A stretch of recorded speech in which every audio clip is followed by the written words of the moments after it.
Alright, hello ladies and gentlemen, welcome back to another episode of the Manchester United Career Mode. Today it is episode 12. It is the finale of season 1 in this career mode. We're going to reach the end of the first season before I go away this weekend. So, we are here and it is a mixed bag, to be honest, in terms of what we're going to do. This season, I guarantee you, there's no way we can't now. We will be trophyless, but it's just the start of a building blocks. It's just beginning, like the beginning of, the Carlos Rodriguez era. Not every manager wins a trophy in their first season, so that's how we're looking at it. So we are here to show you where we are at. This is how the Premier League table looks. A win would secure Champions League football. That's how we're standing right now. We've actually done really well with this team, like beyond what I expected. 23 wins out of 35 is not a bad tally with this team. I honestly thought we'd be struggling a lot more, but we managed to turn it around. And the fact is, these players are good in game. The components are actually working well, and everything just seems to be going quite well at the moment, which is fine by me. We've started conceding less as well. We're still conceding quite a lot, the most out of the top half of the table, and we've conceded more than some of the bottom half as well. But that's beside the point. What we are doing is we're seeming to shut down a bit better on defense, and we're also just as dangerous as we ever were on attack. So it's fine by me. So basically, like I said, a win, one singular win, would probably secure Champions League because of goal difference, cause of points difference as well. We just have to get one win. Obviously, the safety would be to get two, or even all of them, even win all the games. But the problem is, none of these games are a walk in the park. 3 games left of the Premier League season. They are a bit difficult. So, we kick off with West Ham at Old Trafford. We then travel to Stamford Bridge to face Chelsea. And then we finish off at home to Aston Villa.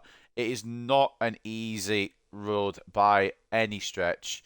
And I don't know what Chelsea and Newcastle have. I mean, Chelsea obviously have us. Arsenal, I might contend with as well because they've got a game in hand. It could be 2 wins that we need because Arsenal had that game in hand. I didn't even realise. Oh, Newcastle and Chelsea have got each other. Oh, the result we're hoping for there is a draw, just to kind of secure it. If we beat West Ham, if we lose to West Ham, one of them win. It's ropes, to be honest. And then we our way to Chelsea that weekend. Newcastle have. It looks like Arsenal, and then they've got Everton to end the season, and then Chelsea got Nottingham Forest. It's not an easy route for any of us, because Arsenal got Newcastle as well. They've got Crystal Palace, which is not too bad. They've still got the game in hand, which is Liverpool. Yeah, these run-ins are not good for anybody. So we're all kind of on the same stage. We're just a bit further clear. And like I said, if everyone's going to be struggling with the same kind of run-in, we should be okay. There is a chance that we could fuck this up, but we should be fine. Before we do any of that, though, it's been a little while, so we're going to pop one in. We are going to do a Youth Academy tournament. It has been a long, long while. Taking a look at the Youth Academy. Of course, we won't be using the main men that we used to use. Riley Barton and Roman Bowman out on loan. Just take a quick check on how they have grown. I think one was 65 and one was 66. Have they gone beyond that, or is that their maximum? Barton up to a 66, Bowman up to a 67. They are growing really, really well. And to say they started at 60 and 61, I think they're going to be really good in the future. I might give them another season next season of full loan growth just to see, because this is only a 6 month spell they've had. Do another season fully and see where they end up, and we can actually rotate them into the squad for season 3 potentially. But that's a thing to think about at some other time. We're going to kick off with the Youth Academy tournament. Like I said, this is the academy. Taking a look potential wise, I'm not really too fussed about the overall. DeAngelis probably could release him, but we'll give him a chance. Safaro Russo, Mohamed Tam, Alfie Hutchinson, Awel Ali as well. Some decent little players in here. They're kind of dropping off a little bit, some of them, but also we're going to go again with a fresh scout report next year. We're going to start all over again.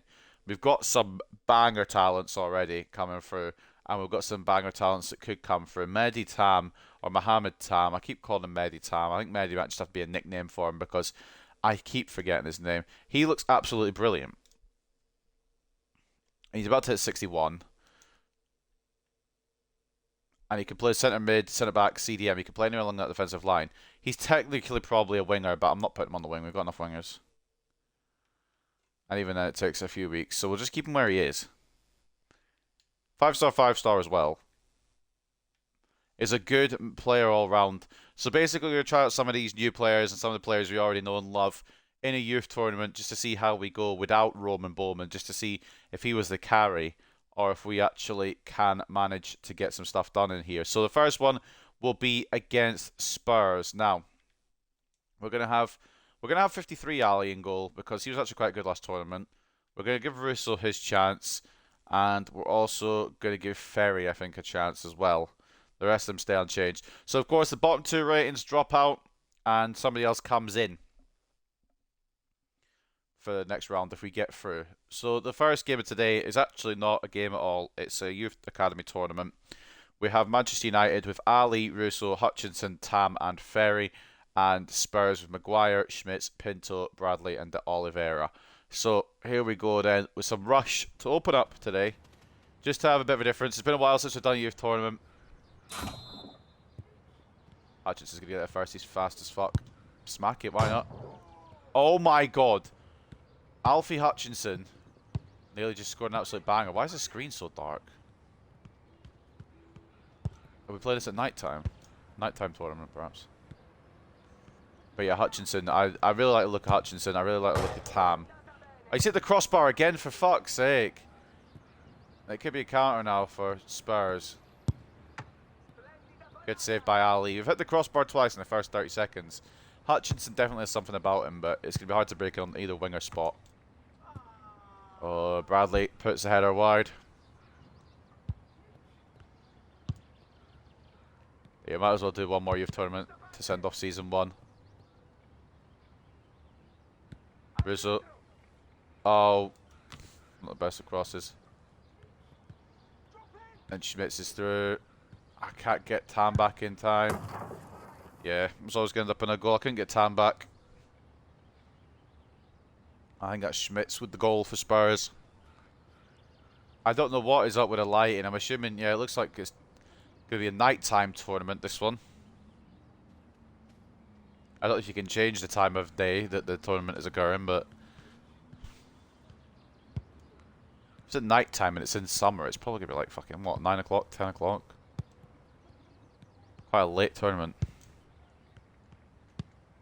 I don't mind. It gives us one more chance to test some of these players out. Ferry sneaks it under the Spurs keeper and equalises. I thought he was going to fuck it up, to be honest. Good little finish. I don't think the keeper fully expected it, was fully aware of it, which is why he couldn't react to it. Which is good. Take him off guard. Expected unexpected.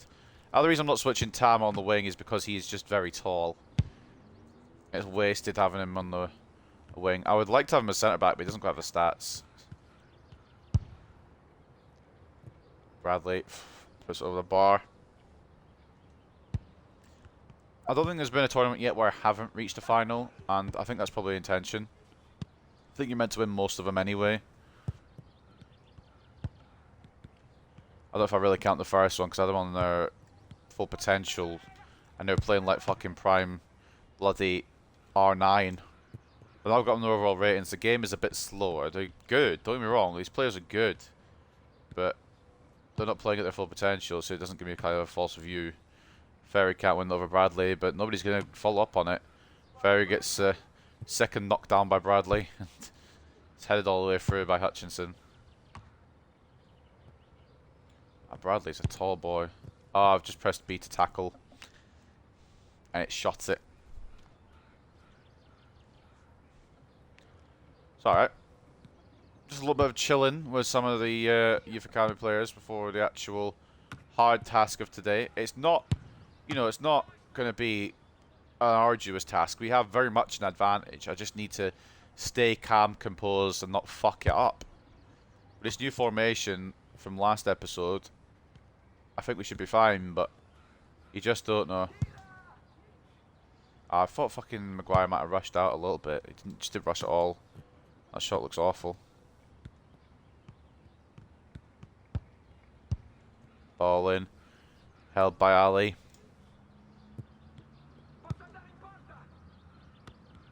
Russo tries to cut in. Russo's definitely got a little bit of something potentially. We've not seen much of him this game, but I'm hoping he does get a good rating because I'd like to see more of him.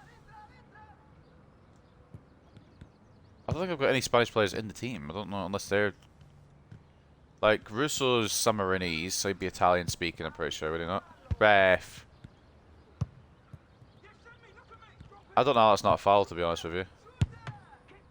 Great save, Awel Ali. That's incredible. It's not even Awel, it's Benoni Ali, but still.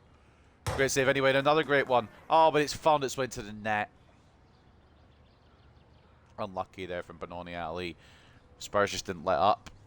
I was saying how we haven't lost a youth tournament yet. It might be our first loss. Without Roman Bowman, we don't look the same on the youth pitch, but at the same time, why is it so fucking dark? We are playing this in the dead of night, apparently. Oh, Tam. Oh, no. Great save, Ali. Tam, what's going on, mate? You got the potential to be something good, but right there, you got the potential to piss me off. 90 to 94 potential. He's going to be potential to be special, but closed down by Ferry. Still 2 minutes left. We've got plenty of time to equalise. It's actually come off the Spurs player. We actually do need to equalise, though. Yeah, this isn't as easy with no Roman Bowman, I can't lie. Hutchinson. He's touched it forward. Tam's in the centre. Oh, it's closed down. I think he got a hit to it, though. I think he was only shot it, but Spurs defender recovered well.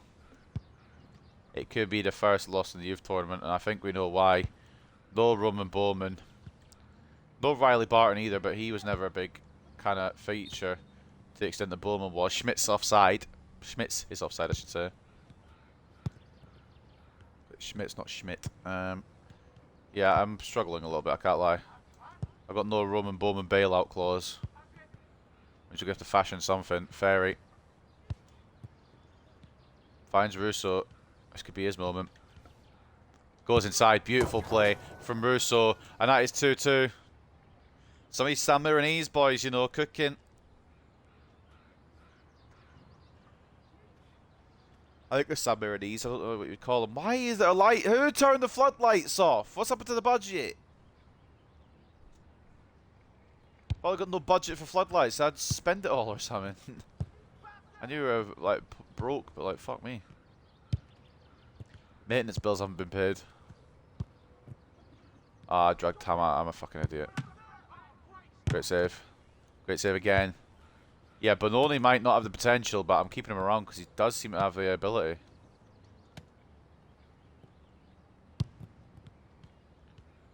I might give him a loan for next season just so I don't accidentally release him. Because on me, I'll forget. Yeah, Ali. Both Alis are good, but this Ali seems to have something about him. Could be able to, it just seems to save everything and anything. Spurs have been relentless. We have not been at the races in this Youth Academy tournament so far. We're lucky to be 2-all, I can't lie. It's not going to be for a moment. Oh my god, Ali. Absolute baller right now. I don't think I can drop him. I wouldn't drop him anyway, I don't think at the moment, but I don't think he'll be bottom 2, but it doesn't really count for the goalkeepers. Oh, Russo. He has got something. He's got something. Tam's done well to keep that in and play it in as well, but Russo's got a bit about him. Great finish, if you can see it. If you can't see it, I apologise. I don't know what's happened with the floodlights. Not paid the maintenance. Ah, I couldn't fucking... Yeah, Ferry's probably going to be the lowest. I'm assuming Hutchinson's probably down there as well. Tam's been alright defensively. Ferry might get a goal. He does. Keeper should be doing better though. Ferry just lifts it over. He's one of the ones I don't know if he'll stick around, just purely on his potential, but we'll give everyone a chance this tournament. See if they've got any hidden depths.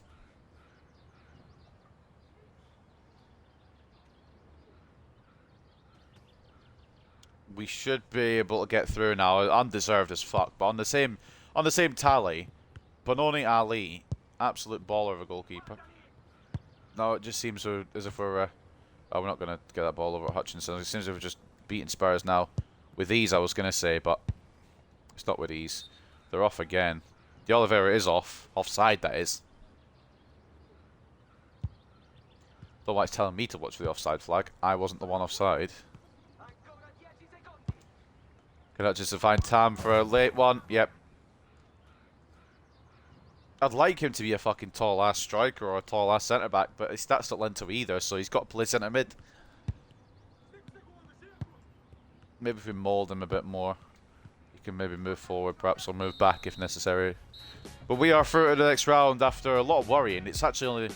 It's 5-2. Giovanni Ferri is a midget, by the way, but he is man of the match. Why is this music so loud? Right, the floodlights are turned on now, apparently. So who's the best rating, or is the worst ratings? Hutchinson and Russo drop out. Mad. I didn't expect it to be Russo and Hutchinson, honestly. But it is. The worst two drop out. Tam and Ferry stay in. Ferry must have been doing stuff that I just wasn't noticing. Ali stays in because he got a 9. He's done really well there. So Hutchinson comes out for Martino. And then Kieran Cullen comes in for Russo. And the last two will use DeAngelis and Ricky. Whoever the bottom two are, DeAngelis and Ricky go in. So against Everton then, it's Ali, Cullen, Martino, Tam and Ferry. For Everton, it is Masson, McLeod, Costa, Dabo and Burton. I bet academies are just happy not to see Roman Bowman in the Man United lineup anymore. I think they're just like, yeah, thank God, man. Great tackle early from Martino. Ball over, looking for Kieran Cullen, can't find him.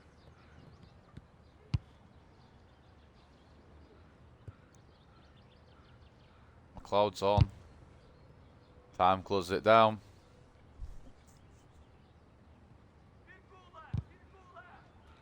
Good block as well. Corner goes. Nobody's way because it's a goal kick. I wasn't sure because it didn't say corner kick when it popped up there, so I was like, yeah, it's not going to be anyone's corner, is it? It's a poor pass. But yeah, lowest two match ratings will come off for DeAngelis and Ricky for the final.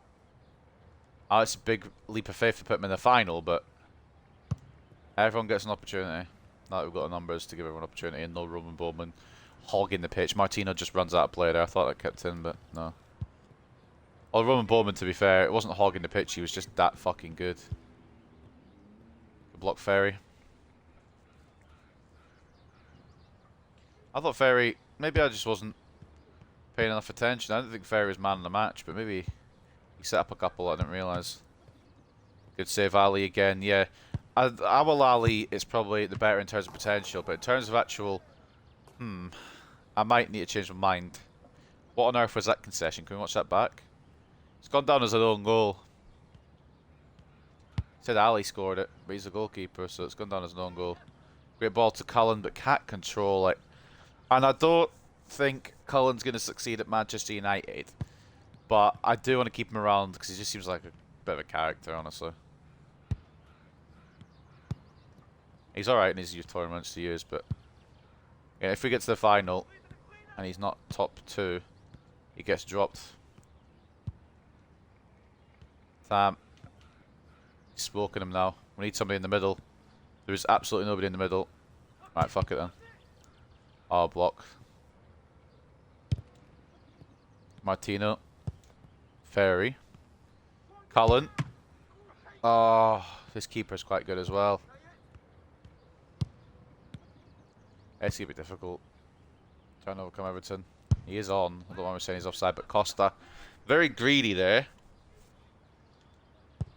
Still, for some reason, haven't paid the minutes bill.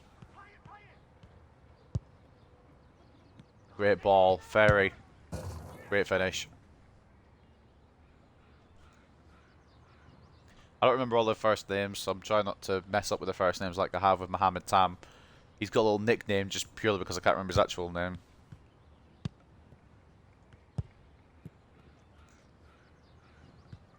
Kind of works, but also I'm just very forgetful. Costa is a greedy bastard. I'll have put full power on that, I think go past the halfway line. I know it's because no players were there, but still. It's funny. Ferry might have a little bit of something about him though. Maybe I was unfamiliar with this game. Ball through to Martino. Ah, I wanted to fucking turn the defender and then knock it back in. Ferry though. He could be very good. It's a good save. Martino. Get a throw in. Cullen. And Tam.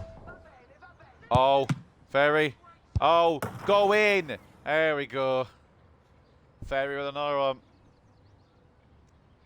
Just would not find the net for love nor money there. Two good goalkeepers it seems to be today.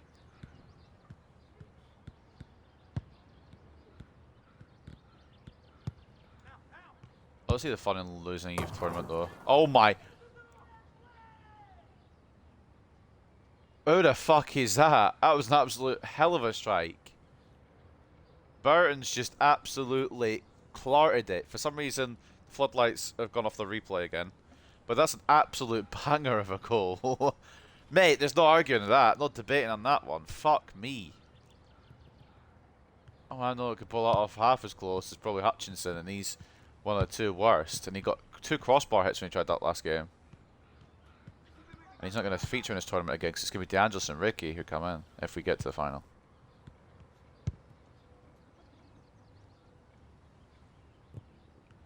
Haven't tried it with any of these new crop of players. Martino. Cullen. Oh, great poacher's instinct there by Kieran Cullen. I thought the pass was a bit risky. I maybe should have just taken the shot on, but Kieran Cullen. 3-2 Manchester United. It's a goal fest. Press from Cullen is always good. Oh, if I won it there, it would have been funny. Because the keeper was way off. Martino. Tam. Ferry. That's a hat-trick for Ferry, and he put it across goal as well. That's smart. That's smart from the San Milanese. The way he placed it back across because he knew that the keeper was going to shut down his near post. Look at that. Absolutely wrong-footed him. We might not have the ballers in the academy still, but we have ballers. A good future here for these youth academy prospects, I think. Especially, I mean, Ferry looks quite good. I don't know if his potential will, like, stay at what it is. Or maybe it'll increase or decrease. I don't know. I'm hoping it'll increase. I think he's on max 85 just now.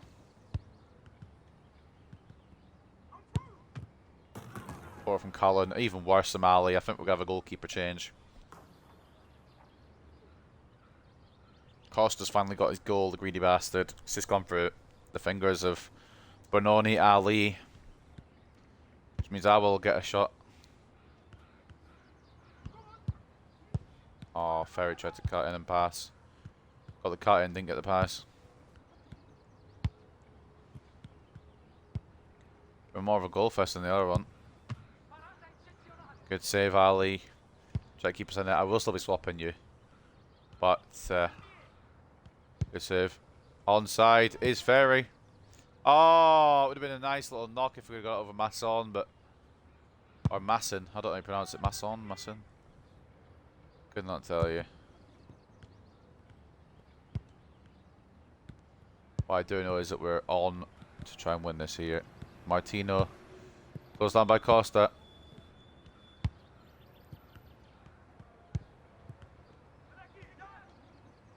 Good rob by Martino, but poor control. And now Costa's through. He might be a greedy bastard, but he's good at this game, isn't he? 4-all with a minute to spare. It could go either way. Everton have quite a little academy.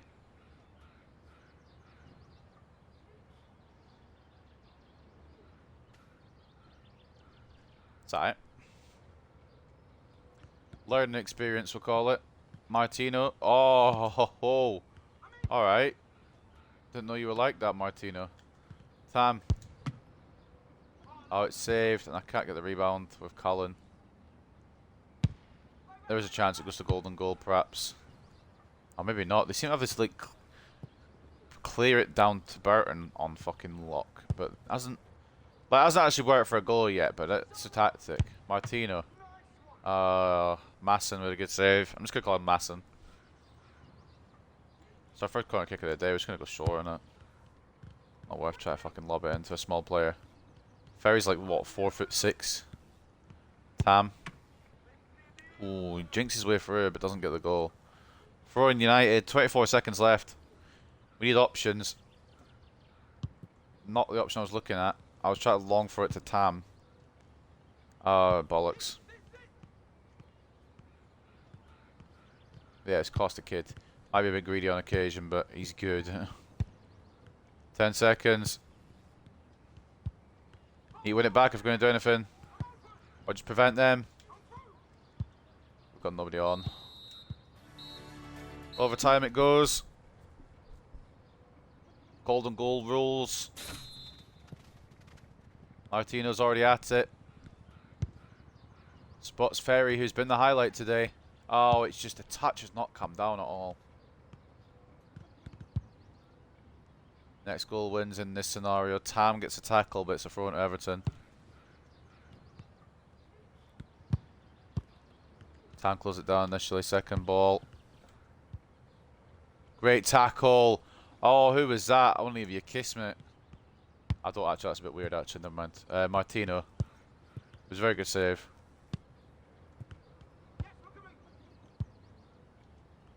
A very good block, I should say. Martino again. Counters on. Ferry's going for the middle. And he has been absolutely dynamite. He has been dynamite today. 4 goals. If there's anyone who stays on, it's definitely him by the looks of it. I underestimated him. I wasn't familiar with his game, but he's tiny. And he just runs. He keeps running. We overtake Everton. Oh, we defeat Everton in the golden goal. We've got a stupid song on again. That probably get content ID claimed for. Ratings. Man of the match goes to Martino. I can't disagree. Ferry stays in as well. Tam drops out alongside Cullen. And of course, we'll swap the keeper as well. So no Tam, no Cullen. Hold on. Bear with me, guys. So who are we keeping in? Russo and... Not Russo. Ferry and who? Ferry and Martino, right? So Ferry and Martino. And DeAngelis and Ricky coming in. It's going to be a whole... For the first time in this academy, it's going to be a whole San Marinese team apart from the keeper. The whole outfield team is going to be San Marinese. Ali, of course, from the country... Our country scouted. I can't remember the name of it. And I don't recognise the flag. Well, it's fine. So Tam drops out for Ricky and Colin drops out for DeAngelis. A whole San Marinese team in the final apart from the goalkeeper. Ali in goal. DeAngelis, Martino, Ricky and Ferry. And then for Aston Villa, it's Jovanovic in goal with Adams, Fati, Payne and Clement. Or Clement, I don't know. Final then of the Youth Academy Tournament. What's up, Sobel? Welcome, mate. How are you doing? Yeah, just run straight at it and we've straight up lost it. Yeah, I remember this kid Fatty from I think it was the last tournament, or the last tournament played against Villa. He was a danger. We've got our own danger, and Ferry got 4 goals last game. Yeah, but he's just been absolutely flattened there. Adams. Saved by Ali. I'm doing alright, mate. It's the first day in 10 days I've actually had a day off, so it's fucking... feels good. Do a stream for a bit. Hopefully get season 1... Well, we'll get season 1 done. And then after the weekend, we'll come in for season 2. Oh, that's an awful ball.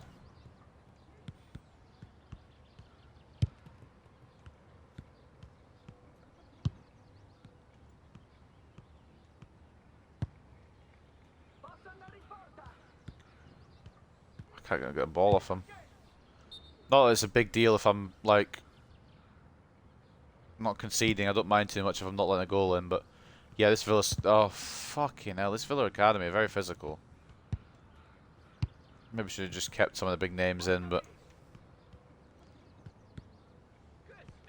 Very. They tried it. They've got some very tall, strong players. I am concerned that we actually might lose a youth final.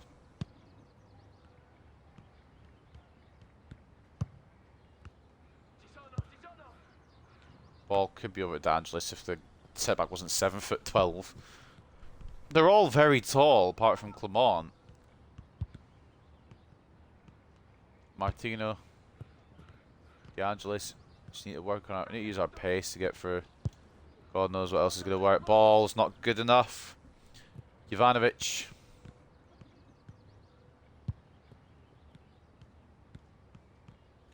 Yeah, this kid here, Fatty, I know he's going to be a problem.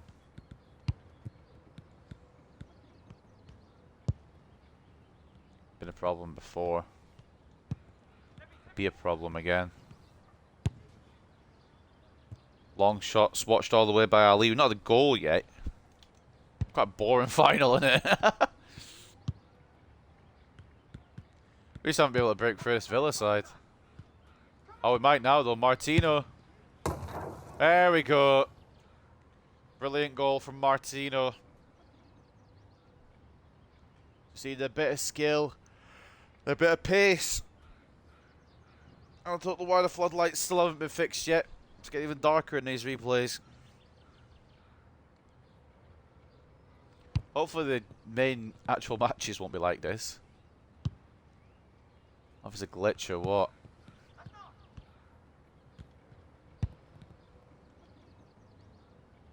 Yeah, that was somebody just forgot that we were playing tonight doing a youth tournament.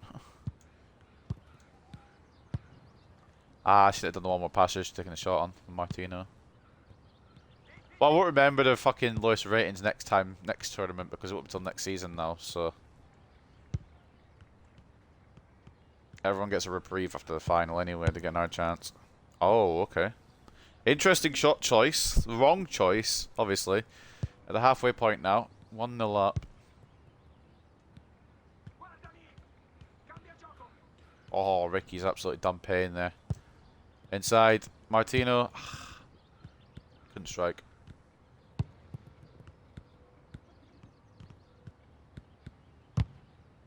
Good block, De Angelis. Corner to Villa. We're really just kind of holding on to the 1-0 at the moment. I'd like to get another one, but Villa have been dominant. We've got to play their first team in a few days as well. Well, a few weeks. I think the last game of the season. Oh, fucking hell. Ali's put some boot on that. And Martino's controlled it brilliantly. Does so well, but puts it wide with Trivella. He came off the defender, bounced back, and it wasn't an easy finish off the bounce back. Gave it a try. It's been a dead fucking final. We've had goals galore all the way up to it. 1-0 in the final. Come off paying last. Goal kick.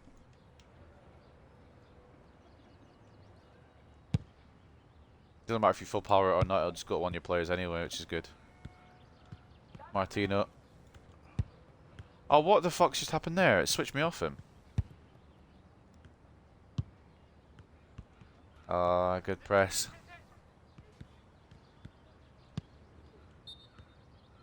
Offside, Adams. It's really the most boring fucking final you've ever seen in your life. That's not where I passed it anyway, but we'll take the ball. Or take the man. We'll take somebody.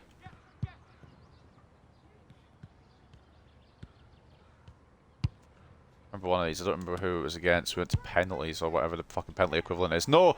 Oh, you bastard! How's that snuck in then? Payne sneaks it past. What is this replay? I thought Ali had got enough to it, but it slides in as we try and clear it off the line. Well, scored one, but now I've got to do it all again. Yeah, it's nowhere near as easy without Roman Bowman to fucking abuse in these tournaments. He's so good as Bowman, man. I can't wait to actually use him properly in the save. I don't know if it'll be next season. I wonder if we will rotate him in next season. Martino's tried one from range. I don't want to try him next season or give him another season on loan. I guess we'll see what his rating is when he comes back. Very. Oh, I just can't. He was so good last game, I just can't get anything with him this game. Putting in the air to a man who's like 4'11" or whatever the fuck height he is just now, when they've got 6-foot players, is not the move, I don't think. Phenomenal finish. Phenomenal goal. Might be on the receiving end of our first tournament loss. Adams has just smacked it past Ali. There's not much anyone could do about that. Yeah, this Villa Academy is built a bit different.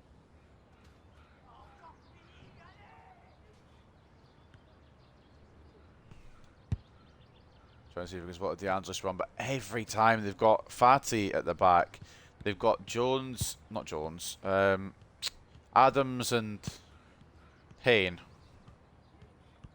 Oh, I got Jones in my fucking head. Fati smacked one as well now. Ali makes a save, but this Villa Academy are dangerous. We are probably going to lose our first tournament unless we get a goal in the next 34 seconds and send it to golden goal. Counter-attack, boys. Counter-attack. This is the only chance we've got. Ricky. Inside. Lovely. De Angelis, shoot! Oh, thank God. That was exactly what we needed. A bit of luck. The San Marinese team altogether may not be the choice, but we've dug deep and fought back in. Great counter. I wanted De Angelis to shoot first time, and I was scared that he wouldn't. Yeah, great camera angles here of the goal.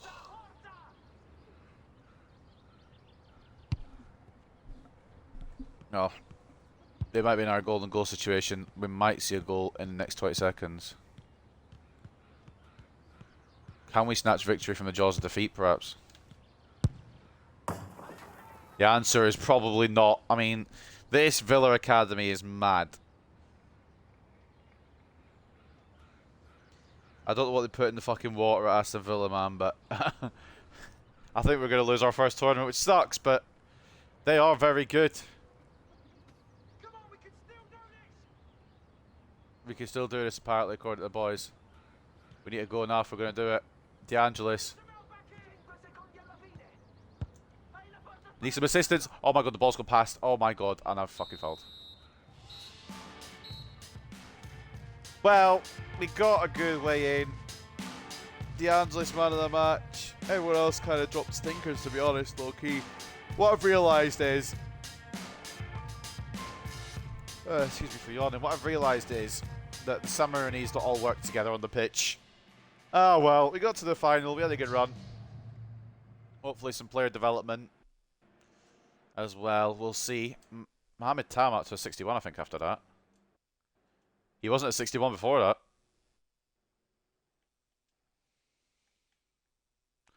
Centre back, 778 weeks.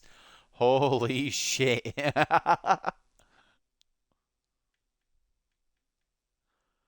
Right.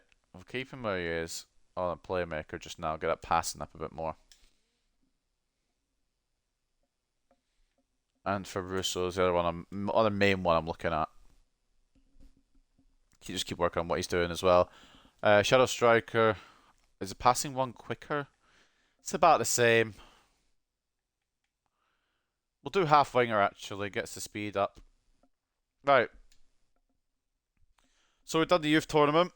Got eliminated in the final. We ball. We done a good job, I think. We just came up against Aston Villa's genetic fucking academy. That was mad what they have. Roll update for Ferry as well after that. He's got the wide playmaker plus now. We'll continue him on that plan as well. Passing and dribbling can go up quite a bit. And then we go into the actual importance. So just to clarify again, by the way, just so you know where we're at. We're in a good spot, but we got 3 difficult games. We've got West Ham, who are in 9th. We've got Chelsea, who are in 4th. And we've got Villa, who are in 8th. We struggled against them earlier in the season. I think we drew against West Ham. We beat Villa, but we lost them in the Cup. And then we lost to Chelsea. So, mixed records against all of them. It could really go any other way, to be honest. But the 23 wins have done wonders for us. The beating the small teams, as we should be, has really helped. We've had a couple of shock losses, but nothing serious. So I'm thinking we should secure it. At least 1 win. Hopefully 2 wins would probably do it. I don't know. We'll have to see. Because some teams that have game in hand, like Arsenal and Liverpool, they could fall or rise. So, and they play each other as well. Liverpool and Arsenal play each other. So Rodriguez's dream of seeing Manchester United qualify for top-level European football could come true today. Only West Ham is in the way of the Champions League. It's a clash of two sides in the chase at the top of the table. 3 points are vital for both teams. And yeah, I think it was a 2-all draw, I believe, the last time around. I will go double-check that. Anything else we need to look at? Any update? Team of the week from last time out. I don't remember what the last game we won was, or what we did. I'll have to go VAR that. De Ligt and Fernandez in the team of the week, though, so we must have done good. I don't remember the end of last episode, and it was only yesterday.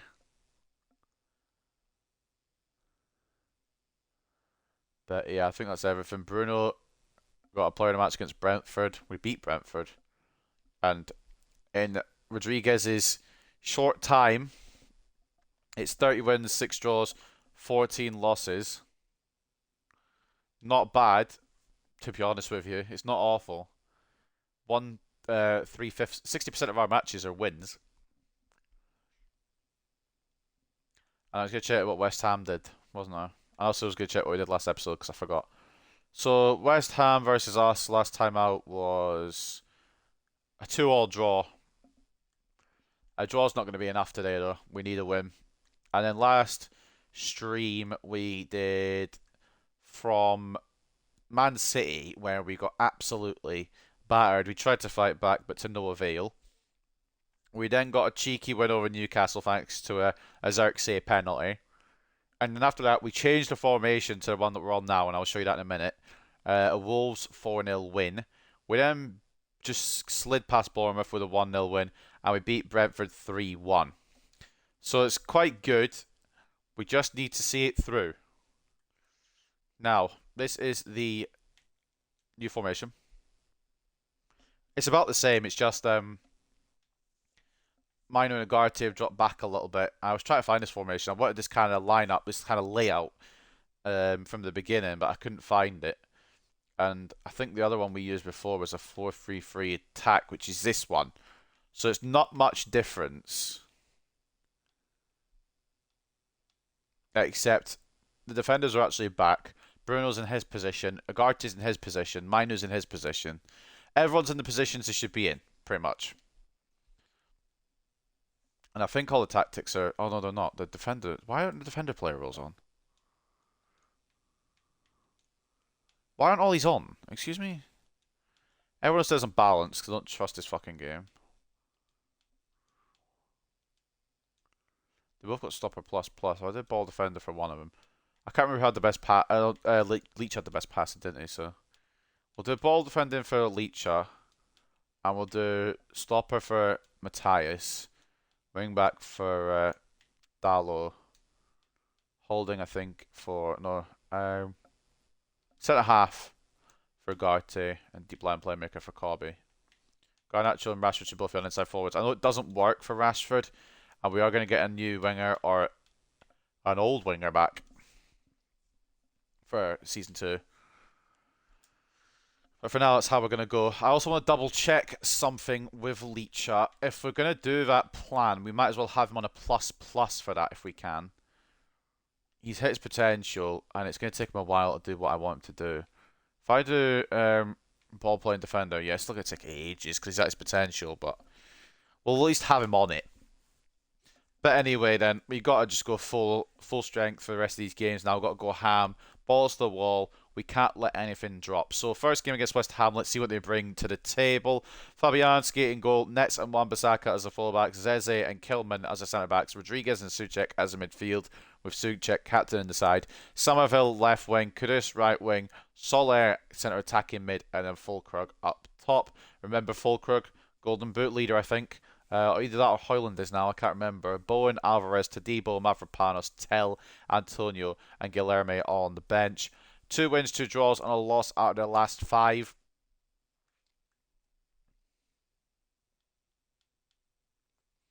And the Golden Boot leader is neither Fulkrug nor Hoyland.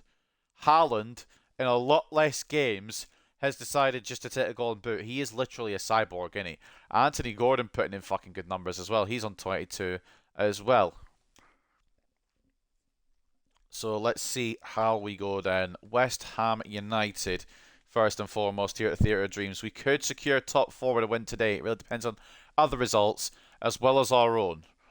So Onana in goal, yes. Shaw is going to come up from Mazraoui because Kudus is a bit faster. I'm wondering if Mazraoui will cover a bit better. Martinez, yes. De Ligt, yes. Dalot, yes. I think everyone else is a yes besides Rashford. I'm going to put in Ahmad. Now, it might be a silly idea, but I just don't rate Rashford off the right-hand side, and I'm not going to drop Garnacho in a game as important as this, so it's kind of difficult where to place Rashford, and I did kind of think about potentially selling him. There's no confirmation on my idea for that, but just a potential, let's think about it kind of thing, rather than a, I'm going to do it. Because what if, you know? What if we could sell him, get money for him, and rebuild the team a bit more? I don't know, but we'll figure it out when it comes to the summer, when it comes to Season 2, when it comes to next stream, where we'll do all the signings and get everything sorted. I will do some scouting today and take suggestions down, but we won't actually make any official transfers today. Onana in goal, Mazraoui and Dalot as the fullbacks, Martinez and De Ligt as the centre-backs, Mainu and Ugarte as the centre defensive mids, Fernandes, Cam and captain, Garnacho off the left, Ahmad off the right, Højlund at striker at Old Trafford then for the first game of 3 today to secure potentially top 4. It is Manchester United versus West Ham. A battle of Højlund and Fulkrug as well, as both will be going for the Golden Boot.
Again, one win would probably do it, but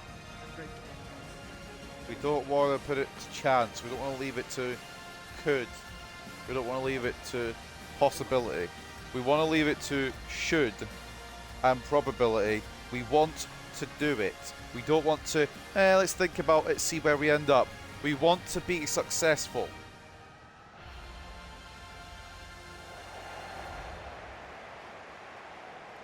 What will West Ham bring to the Theatre of Dreams then? Will it be what they said on the tin? Will it be something different? Let's have a look and see.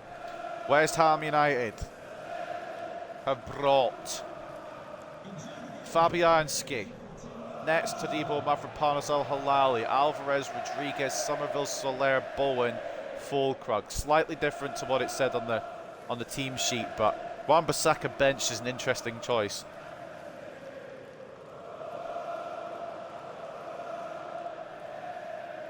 And we are here to try and secure Champions League. West Ham trying to get any Europe at this point. I think they're too far out already, but maybe they're not.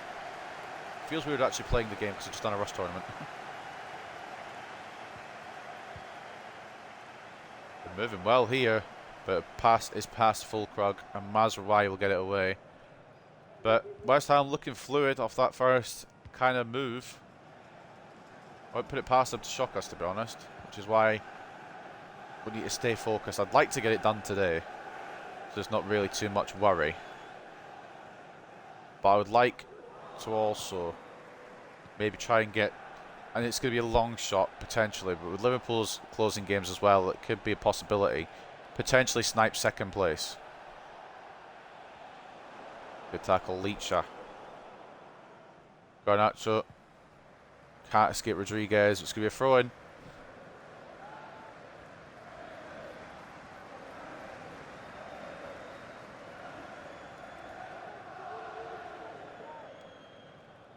Well, season 1, I think overall, despite maybe the cup upsets and everything, getting knocked out by Villa in the Carabao, getting knocked out by Southampton in the FA Cup, and getting knocked out by Fenerbahce, the cups might have been a bit of a downside for this season, but I think on the upside, top 4 probably will be secured without any disaster. I would take this. Maybe I wouldn't say maybe the greatest of seasons, but it's not a bad debut season for Carlos Rodriguez. The first and foremost, obviously, is to get Champions League football again. From there, we can rebuild and win other trophies. I don't think Champions League will come season 2, just for reference. It's going to take longer than 2 seasons. 3 season minimum, I think I'm giving this career mode before we get success. And even then, I might try and go for the treble before I would truly complete it. I want to take Man United back to that level, not just Champions League, but maybe take back to the treble era, the treble era. Just having them dominate England again, I think is probably where I want to take this. It really depends, because I want to kind of get this wrapped up before a new year, because I want to do a Youth Academy career mode throughout 2025 up until the next game cycle. So it really depends on where we're at by the end of December, what season we're on. Ahmad is offside there anyway, but it's headed away by West Ham. I do have plans. Whether they come to fruition is a different matter, but I do have plans. A battle there with Ugarte that he's lost. But Maz wins that battle. It's a throw into West Ham. Yeah, they're going to be dangerous. They've got Fulkrug, who is putting a hell of a debut season in the Premier League. 21 goals. And they've got... I mean, they've got a lot of dangerous players in defence as well. They've got Bowen and Somerville down the wings. They've got strong enough defence to deal with us so far. Can they deal with Garnacho here, though? That's the chance. Fabianski saves it at the near post. They tried to curve it towards the near end.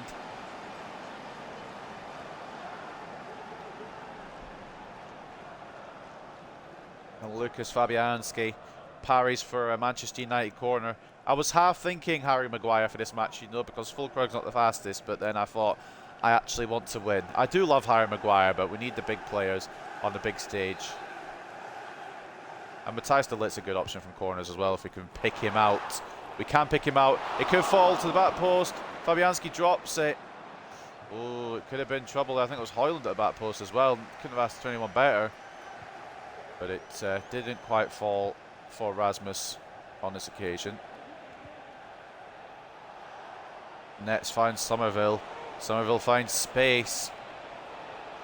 Cuts inside Dalot. Cuts inside the box. De Ligt, good block.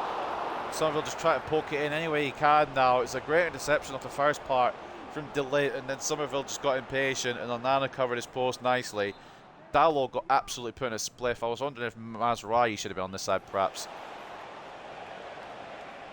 Although Dalot has more pace. I thought he might be able to deal with him a bit better. We've got the ball initially, but Somerville again.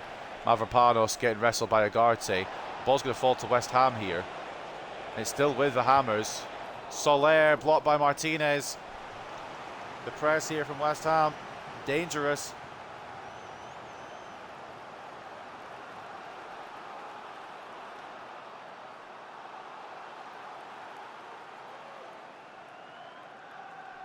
Got a spot right on my lip and I've just picked it and that's really sore. Bad idea from me. Ah, you bastard. Headed away, just about blocked. It's still on, but Onana holds. Let's just calm it down a little there, boys and girls, ladies and gents. No need to rush. Although we could rush on the counter here. Bruno's not the one I really want to be countering down the wing. Ref. Oh, I've not been pulled back then, though. Okay, cool. Granic wins it back, though. Højlund. Ahmad. Oh, no!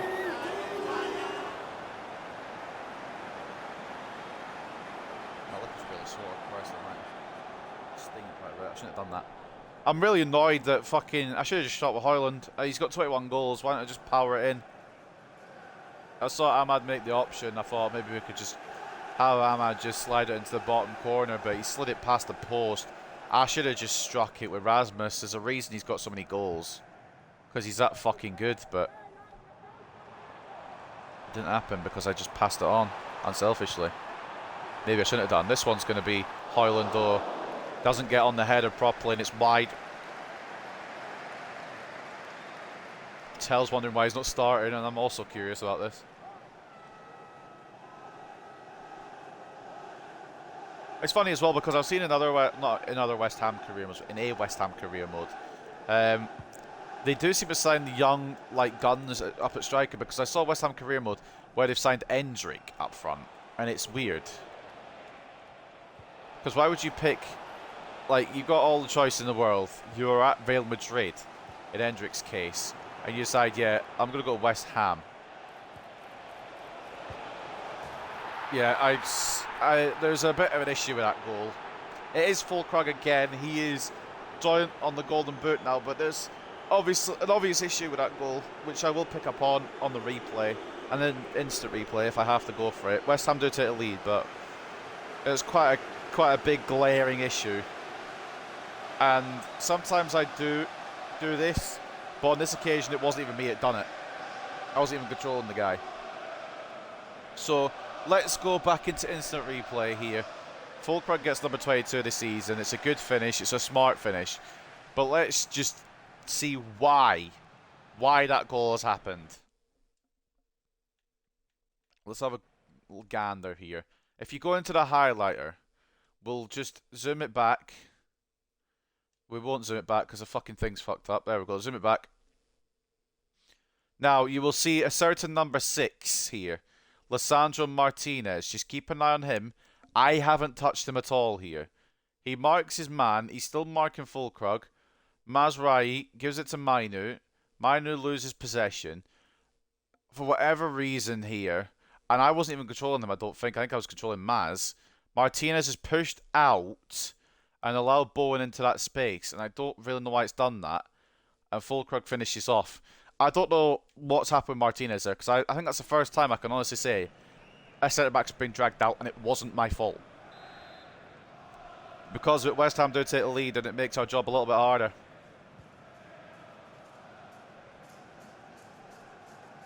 I'm honestly pissed off because that's not what I didn't want to do with Martinez at all, and it's just done it itself, the game there, because I haven't touched Lisandro Martinez. Now we need Højlund to get his 22nd if we can, to equalise at the very least. Oh, Fernandes to the floor by Bowen. Can't but feel we should be ahead as well. We've not been bad, but this time I have committed Martinez out because Maz was up the pitch. I've got Mainu here, thank you. Lovely Corby. A waltz from Mazraoui. It's going to be one of these games, I feel. Great play. It's great play. I don't know why both my centre-backs are going. Actually, that's a lie. I do know why both my centre-backs are going at Fulkrug. It's because it's one of the most dangerous strikers in the league. Unfortunately, he's opened up the space for Soler to have a pop. And it's ended up in the corner for West Ham.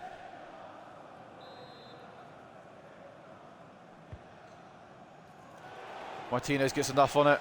Fernandes can't clear. I just can never seem to clear it when I win the ball.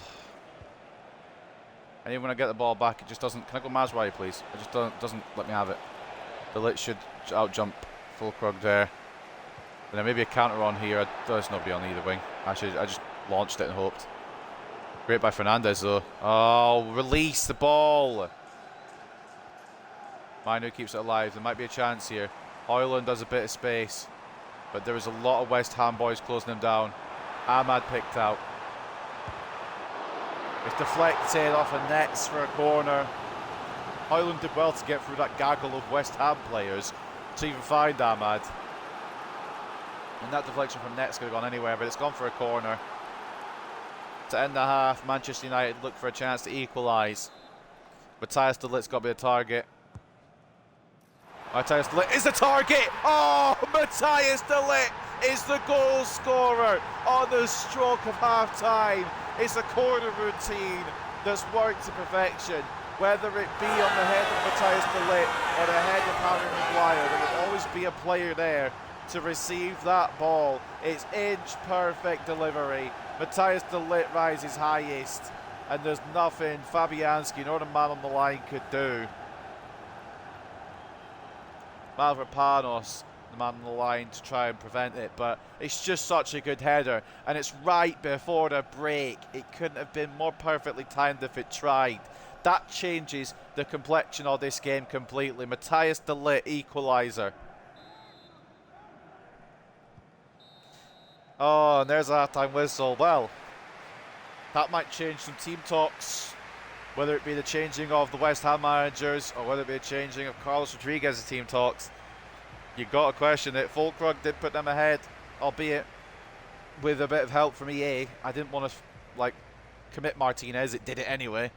But we fought back, earned a corner towards the end of the half, and at the very last kick of the game, really, or head of the game, I suppose, Matthias de Ligt levels it. Great fucking time to get a goal, to be honest. Taking a look at the half. 51-49 in terms of possession. They've had 7 shots to R5, but we've had 2.1 expected goals to 1.5, so we have more expected goals. They've had more chances.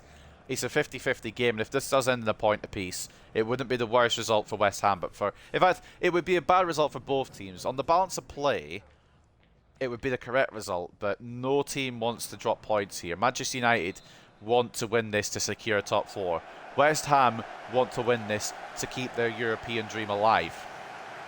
There is no we could take a point here from either team. We're probably more comfortable to take one if necessary, but obviously both teams want to just settle the 3 points. United so they can confirm top 4, and West Ham so they can stay within the race for Europe. But Garnacho, he saw it open up.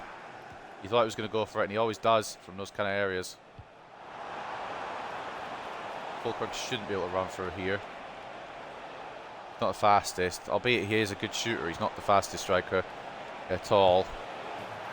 But like I said, he's a good shooter. We didn't it's not that we didn't close him down. I don't really know what's gone on there. He's just done very well. Ball's in, Fulkrug takes it down and just hits it. Soler might be obstructing the goalkeeper's vision, but there's no arguments for a goal like that. Sometimes I will complain, sometimes I will have kind of questions, but no questions there, Your Honour. That was a fucking brilliant goal from West Ham, and against maybe the run of play. Fulkrug gets number 23. That rises him solo to the top of the Golden Boot race, unless Haaland or Gordon have scored and we don't know about it. Højlund, Ahmad. Oh, I just can't. There was a half chance where I should have shot with Højlund. I don't know where the ball was going to fall, honestly, so I panicked past it. And it's a great save from Fabianski, to be honest. Garnacho tried to create room. Now Mainu. Oh, Kobbie Mainu! Equals it again. This could be a goal fest. Usually it's Garnacho scoring from that kind of angle, but Kobbie said, yeah, watch this, mate. And Mainu's really got himself a bit more involved in the team throughout the second half of the season. And I don't want... Well, I do want a midfielder, but I don't want that midfielder to replace Kobbie Mainu. I do have a couple of ideas. De Ligt closes it down. Somerville tried again. Goal after goal here. Every time they strike ahead, not long after, we have brought it back.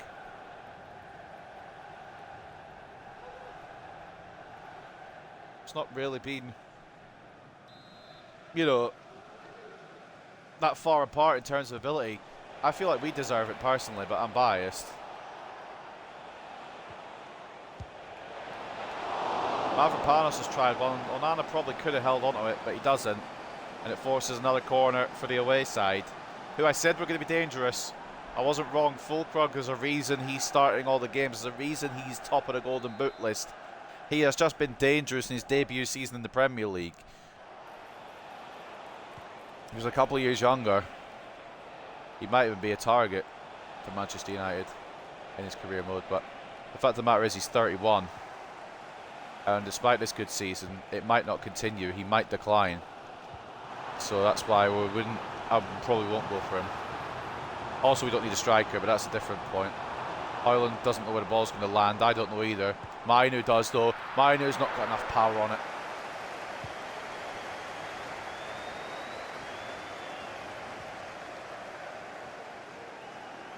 West Ham play Forest next to try and keep their European dream alive. Again, I don't know the point difference, so it might already be dead, but just don't know. Rasmus, it's shrugged off by Todibo. It was a Man United target at one point. Mainu. Fernandes. Just seems to be, I can't get through. I want to make a pass, but then I feel like the pass is going to be the wrong pass. Maz, that's a wrong cross. Definitely, that's a wrong cross. Just was not meant to go to Amad Diallo.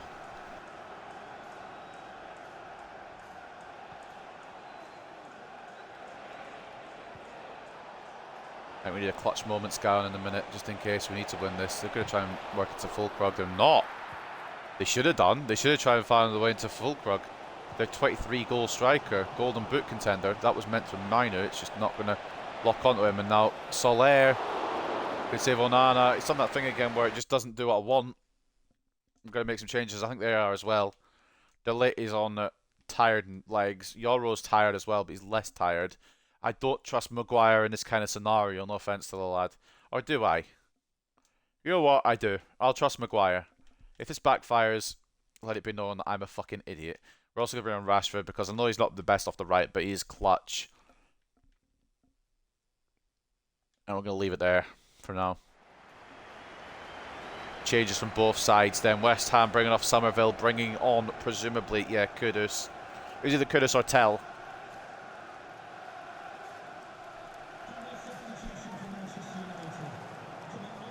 There's going to be changes for us as well. De Ligt, Diallo for Maguire and Rashford. Maguire's a bit of a risk. I maybe should have done Yoro, but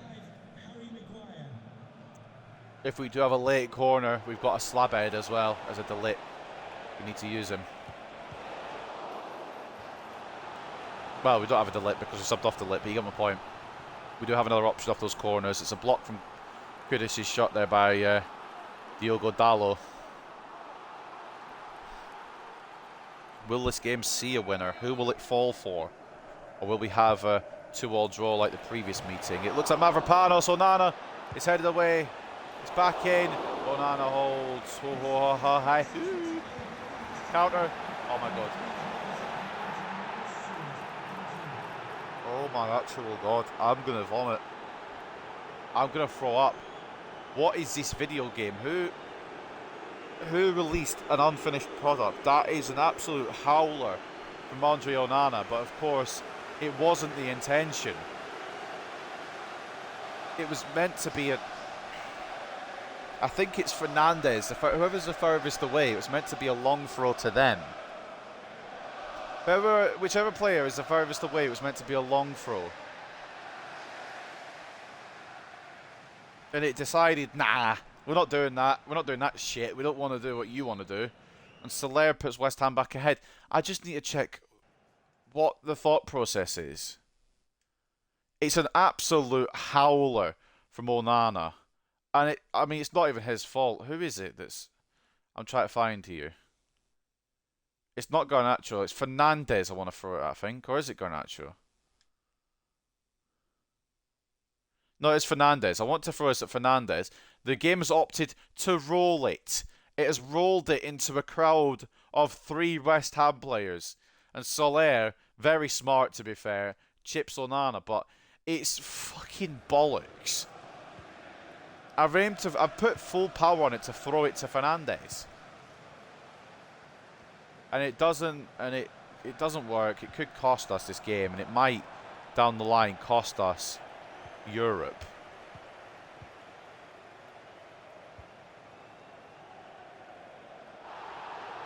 Foul apparently is El Hilali, even though he ran into me. Right.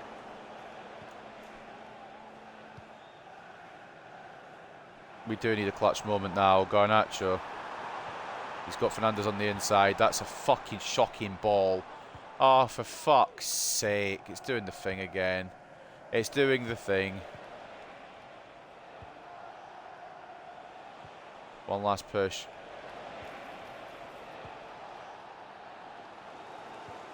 Maynard.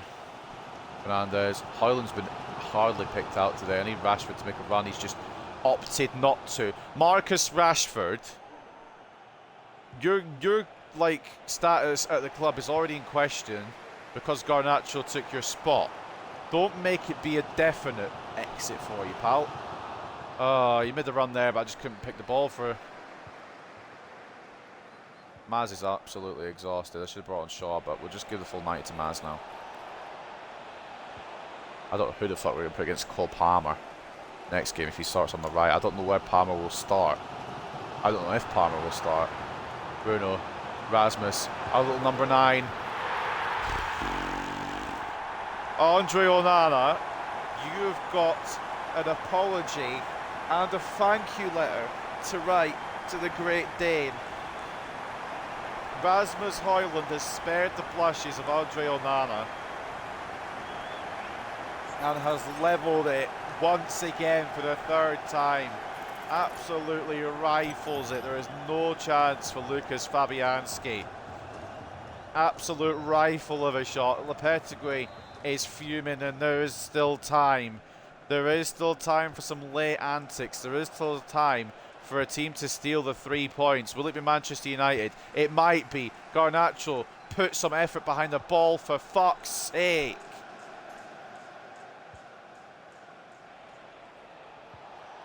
Number 22 for Rasmus Højlund this season. Absolute baller. Oh, fuck off. Great block, Maz. Great save, Onana. Oh, oh, I'm going to lose it. West Ham are going to steal this late because this game is not football.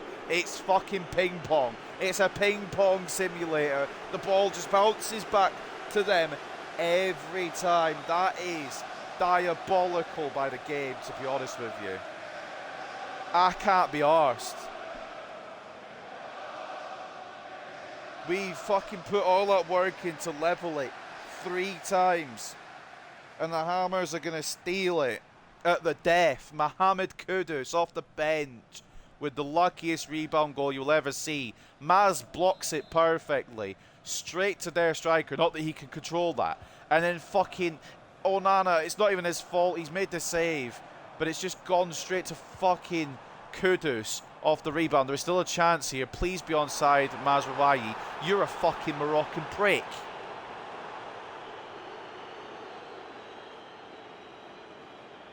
Why? What is the need for you to be offside? We could have hooked it back one more time. We still might be able to, but as far as I'm concerned, that's probably it. There's only 20 seconds. We need to win this back instantly and hoof it. Oh, fuck off, you absolute nonsense, man. Running down the clock with Fabianski. It's fuck. It's fucked. This game is fucked.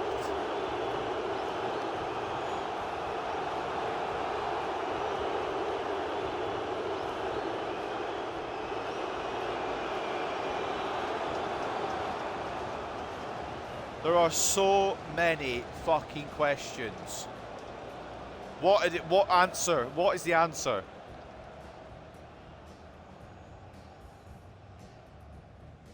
What is the answer to the fucking question of this shit game, man? We fought back every time, and then it just decided, haha, rebound goal. What's up, Demon Aid? Yeah, your team just fucking done me over.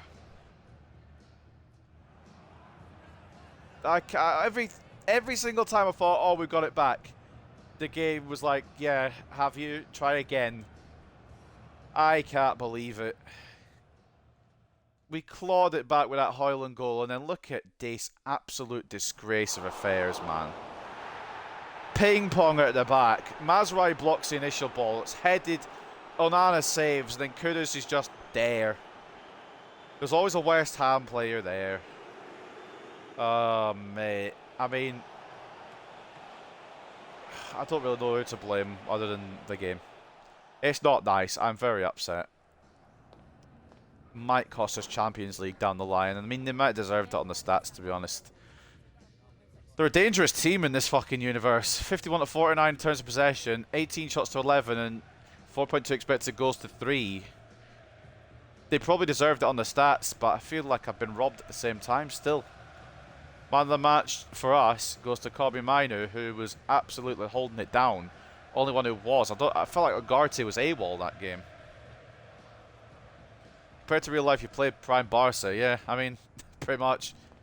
But I feel like Ugarte just didn't turn up, and I'm wondering if we swap him out for Casemiro for the Chelsea game. Kobe Mainu with a goal and an 8.9, a very good goal as well it was. Garnacho with an assist and an 8.1. Matthias de Ligt got the first of the 3 equalisers. He got an 8.1. Bruno with 2 assists and 8.1. Højlund got the last equaliser and an 8 rating. Maguire and Rashford came on late, so I'm not going to judge them. But Andre Onana, as much as he tried, he needs to fucking realise where to put the ball off a save. He needs to realise what he's doing. Soler with a goal and a 9, he gets man of the match for West Ham. Fulkrug with 2 and an 8.7. His golden boot race is still on. Bowen with an assist and an 8.7. El Hilali with an assist and 7. And then the match winner only came off the bench late, but did get the winner. Kudus with a 6.9, but again, he got the goal. Well, that's all that really matters. How far are we in now? We're nearly at the end. Two more games after this, and we've done Season 1. We've been grinding this career mode out. This is the finale today for Season 1. Land time. I might bring in Land. There's other players I want to bring in first, but Land, if I do have the money, I will do it. And he's not going to be much, so it really just means if I leave 3 or 4 million about, should be fine. Yeah, Fernandes was alright. I don't know why we're fucking shitting on him. We got 2 assists. I'll show you the table as well. We're close to the end, and we should be able to get top 4 without an ultimate bottle, but we've got Chelsea and Aston Villa left, so I'm not 100% sure where it's going to go. Yeah, Garnacho could have done more today. He done an assist, but I just feel like he wasn't involved in a lot of the play.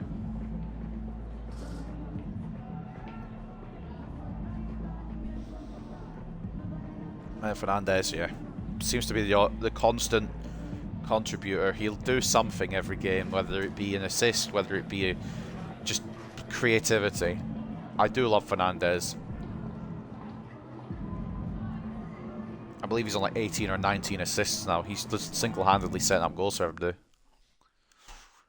Alright, so this is where we're at. We play 4th place Chelsea. This is the game. If we beat Chelsea, we will secure top 4 because Newcastle fucked it up. Chelsea won. But if we beat Chelsea, we secure top 4. In fact, actually, we're in the top 4, aren't we? I'm reading the positions wrong. I think we've secured it anyway, it looks like. Although Arsenal still have a game in hand. West Ham play Forest. They're trying to keep at least conference alive in 8th place there. Beating us has done a helping hand with that. Of course, Man City have already won the league. It doesn't really matter about everyone's games in hand. Man City have already done it. But yeah, that's gutting with fucking that last minute rebound goal, man. And relegation exactly isn't kind of cut and dry yet. I mean, Brentford and Ipswich are going down, and we're probably going to raid them if we've got any talents I want to take off them. But Leicester, Nottingham Forest, Fulham, Wolves, Southampton, hell, even Palace potentially could get dragged into that fight. I think Everton are probably safe. But I'm very annoyed. It's fine, though. We ball, I guess. There was something I was going to do. Oh, yeah. I was going to see how much Land is now, because he's actually gone quite high up in overall. I think he's like 60. Yeah, 67 now, so it costs a slight bit more. And we'll maybe try and go for him in the summer if we get all our other targets. Because, of course, I want a left-back centre mid. Potentially a right winger, but I had an idea for that. There's a lot of players. There's a lot of players like highlighted now. Adoghi was kind of... Not really. I'm not really going to go for him, I don't think. But he was kind of a maybe. But again, I don't really want to sign from the big 6. Unless Spurs don't make any Europe, in which case it might be possible. Yoro's upset he didn't get to play. He was drained of his stamina. He was exhausted, so I was never going to get to play him. Miner is now a playmaker plus. I've realised now. No, we're gonna not do that actually. Can I? Oh, it's gone through. I've realised now that going to this formation, I need to put Miner back on the CDM stuff rather than the centre mid.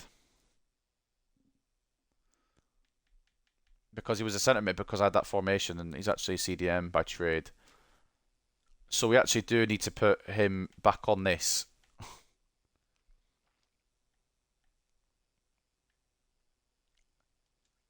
Which is fine by me. Still has a decent shooting stats. He's a good all-rounder, to be honest. 80 rated, 20 years of age. Again, he's one for the future. Ugarte is one I'm keeping for a long time as well. Because I don't see why I wouldn't. Casemiro, he's going down slowly. So he probably will get sold. Alright. 2 more games then to go of the league season. For updates in the other cups, if you missed it, Demonade as well. FA Cup, we got knocked out in the 4th round in the end. We lost. I've gone to the wrong fucking page. I hate the controls this year. Why did they change it left stick and right stick? I'm going to scream. Right, there we go. Southampton knocked us out on penalties. So that was, you know, exciting. Carabao Cup was won by Villa in the end. That's fine, actually. I'm not too mad about that. Because I've clicked the wrong fucking thing again. I'll learn. I will learn. They knocked us out on penalties as well. And then Europa League, it's best not to be talked about. Because, I mean, Fenerbahce have made it to the final, so fair play to them. But I don't know what the fuck they were kicking against us. They absolutely decimated us. 9-3 on aggregate. I don't know what they were doing, but they destroyed us. We had no answer. And they've gone through Besiktas and Roma to get to the final. Athletic Club Bilbao are there as well. Is there a Champions League final decided yet? Benfica and Madrid. Benfica beat Milan. Real Madrid beat Liverpool. I'm rooting for Benfica. I'd love to see Benfica do it. And then, of course, another offer for Christian Eriksen. I don't think we're going to get above 6.5. I'm going to try it again. Because Mourinho wouldn't budge. Will the Galatasaray manager budge?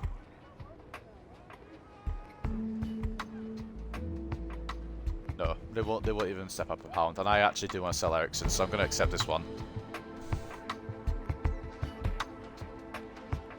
And Christian Eriksen looks like he's going to go to Turkey. Kind of didn't want him to go to Fenerbahce as well because they beat us up, but he'd go to Galatasaray instead.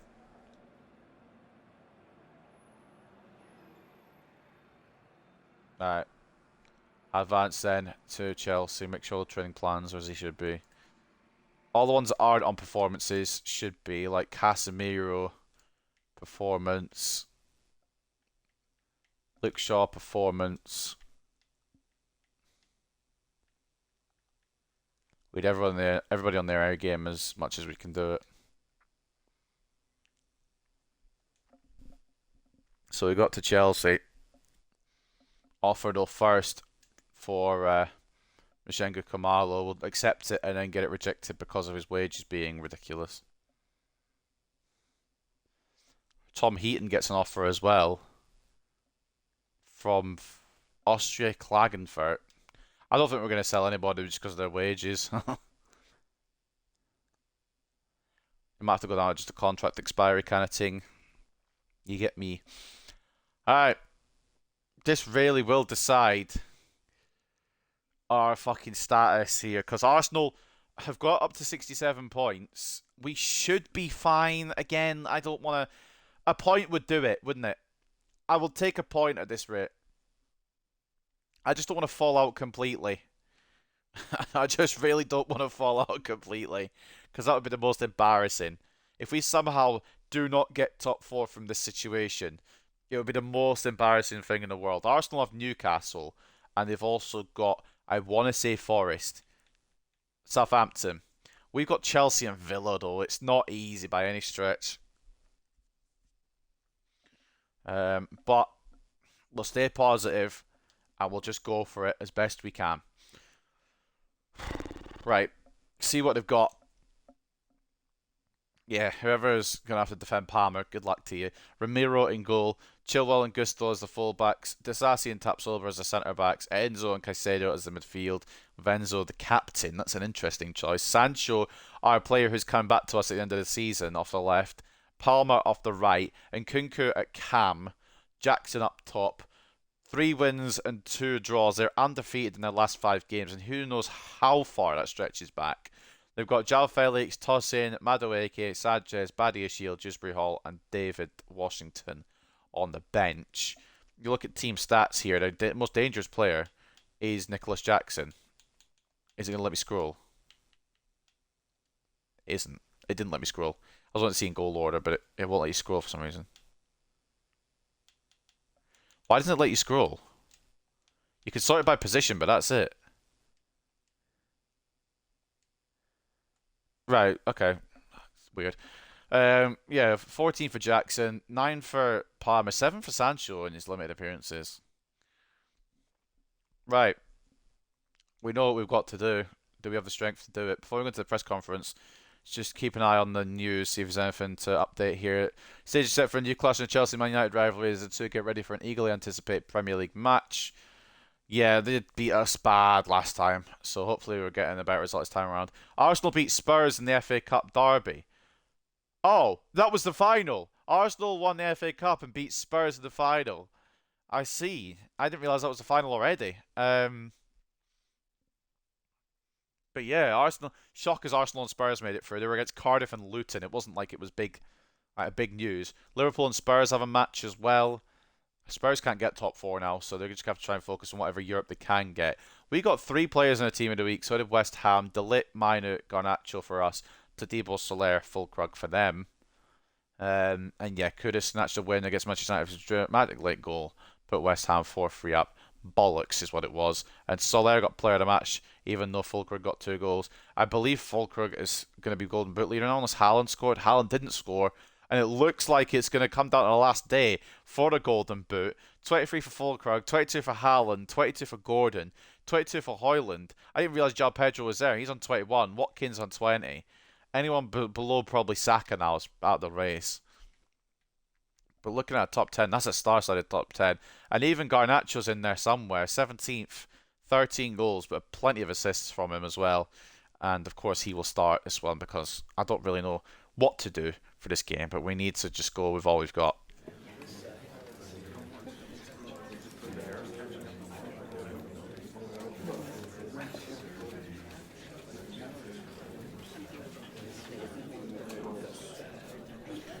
Agarte did alright. I mean, he didn't. I mean, we're going to downplay his performance, and I'm actually going to chuck in Casemiro, I think.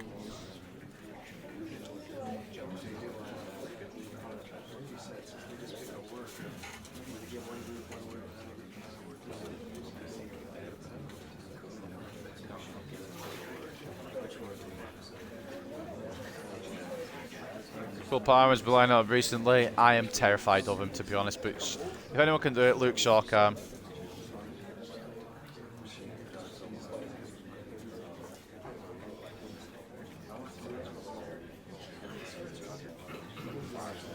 Do I feel suitably prepared? No.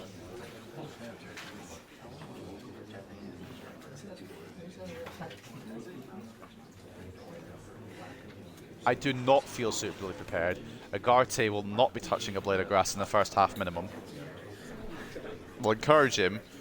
He gets to come off the bench, but he didn't really appear against West Ham. I need someone who does appear, someone who knows a big game atmosphere, and that, unfortunately, even though he's not that great, is Casemiro.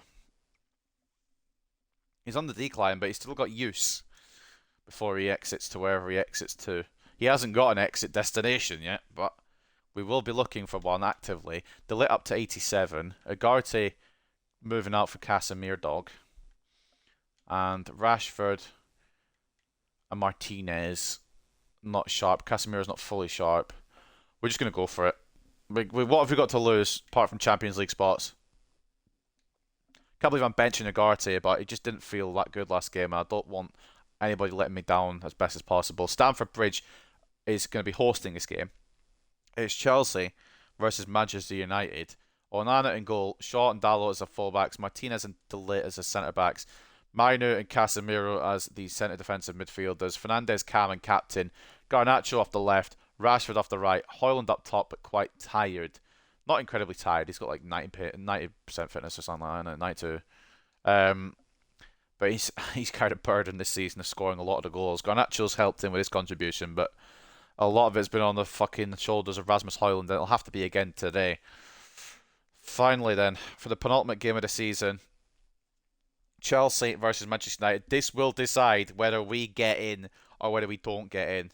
We should probably get in anyway, but this will confirm. If we can get a point at Stamford Bridge, it's confirmed. Champions League is done. We don't have to worry about the Villa game. I'll still play the Villa game, but we won't have to worry about it. So anyway, for the last and final time, I'm going to stop talking and get into this game.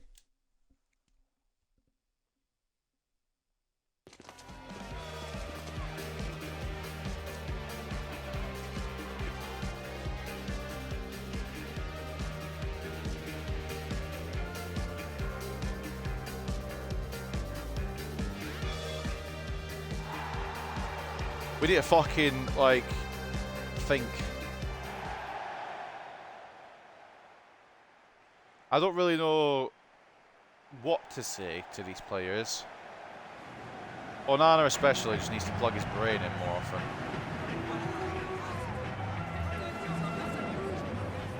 This is huge. A singular point but confirmed top four. I doubt we'll snipe second now. I don't give a fuck about that.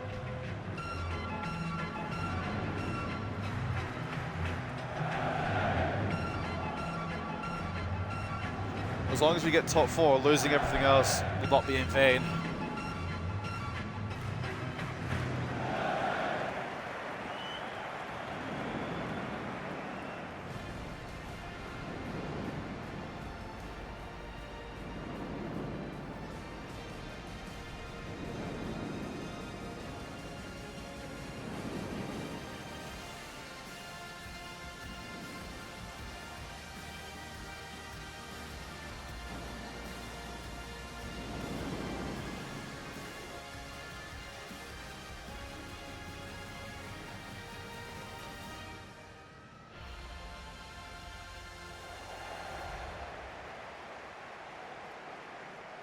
It's a good side. It's a really good side.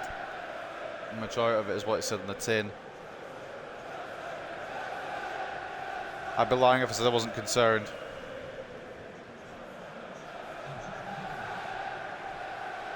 Because I very much am. Don't worry. I'm absolutely terrified.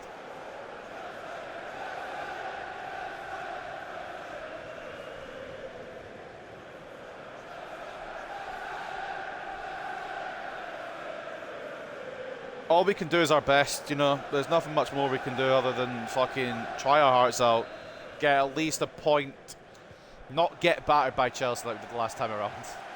But against the Big Six away, we have a good record. Just at the old Gafford, we usually struggle. Oh, for fuck's sake. We usually struggle pass and pass apparently as well. It's not news though. Gusto takes out of play, can't control the pass from Palmer. Right. That, I mean, I expected something against West Ham. I didn't expect 0 points. I expected at least one. Pressure's on a bit, but not like to an extent where I need to worry. Like, I think we should be able, even with whatever results we get here, I think we should be fine. But it's just, I would like to end on a high rather than on a low, you know what I'm saying? I'd like to end well, rather than lose the last 3 in a row. That would be fucking diabolical. Sancho, remember who you're coming back to at the end of the season, lad. Just keep that in your mind. Dalot, why have you gone on the inside? Okay. Yeah, Sancho, remember who you're coming back to. I'll absolutely play for a draw if I have to. Don't worry. I would like the win, but if it means if a draw means getting the fucking Champions League sorted, then I'll play for it. Don't you worry. I will absolutely play for a draw. The commentator says I'm not going to set him up playing for a draw. I fully will. I am fine with any fucking result that's positive in our fucking, like, obviously in our favour. Sancho, remember who you have to come back to. Good boy. Great tackle, Carby. Fuck my actual... Like, I just need to fucking not trust anybody. Paul Palmer, the player to watch. Shocker. Baller. Shot caller. Chilwell. Sancho. Casemiro close it down. I've already seen more from Casemiro in the fucking 15 minutes he played in this one than I saw in the 90 minutes from Ugarte in the West Ham match. So, good choice, I think. Good selection. Højlund got a bit of a trouble on here. Tried to find anyone in the middle. Oh, he didn't switch to Bruno. I could have maybe cut out from Palmer.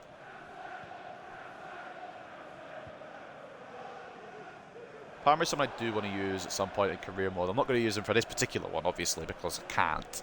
I did say I wasn't going to sign big sixers, and I know Chelsea maybe don't count as much anymore. But also, for Man City, it just doesn't make much sense, does it? Andre Onana, if you are responsible for me not making Champions League because you can't save some random long shot, then you will be sent to the Shadow Realm. I assure you of that. Why the fuck are you not saving that? I probably should close it down better yet. Martinez is just getting his foot across. Onana, please. It's a good knockoff. Martinez should get there a bit quicker. And Onana should be actually, at the very least, getting a hand to it instead of being a Wazik, in my opinion, personally. But that's just me. I don't know what to expect from Andre Onana. I don't know whether to replace him or not. Because he'll have his great days. He'll have fantastic days. And then he'll have stupid days. And I just don't know whether to get a first-team goalkeeper overall or just to replace the backup, which I'm definitely going to do.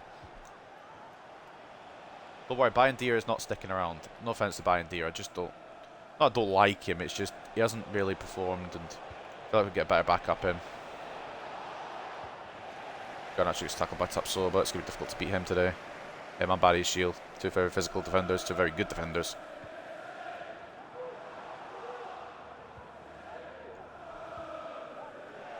Just gets tackled by Shaw. I'm going to get pressed again, I'm just trying not to. That's how the goal came about. Palmer pressed.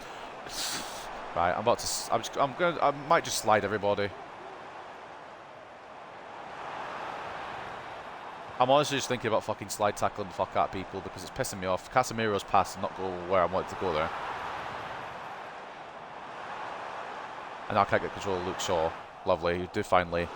And we get the goal kick. Oh no, we don't. It's actually bounced off Shaw last. I thought it bounced off Gusto last.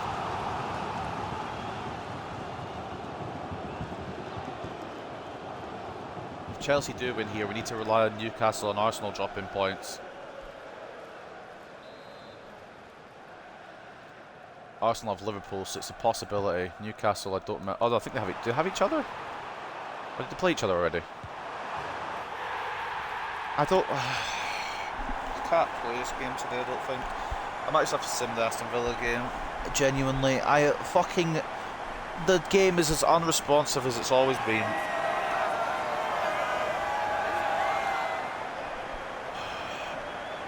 Just don't understand.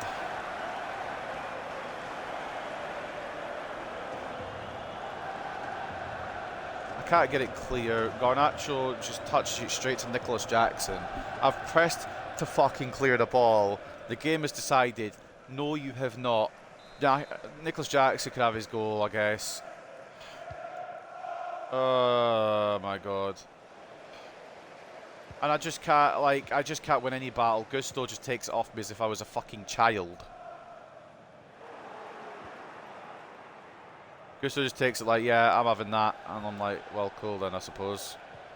Don't really have a fucking choice in the matter. Højlund can't get away. Garnacho can't get through. It's probably going to be another loss. Minor can't accept that, apparently. I'm not entirely sure how he can't. Palmer gets closed down by Shaw.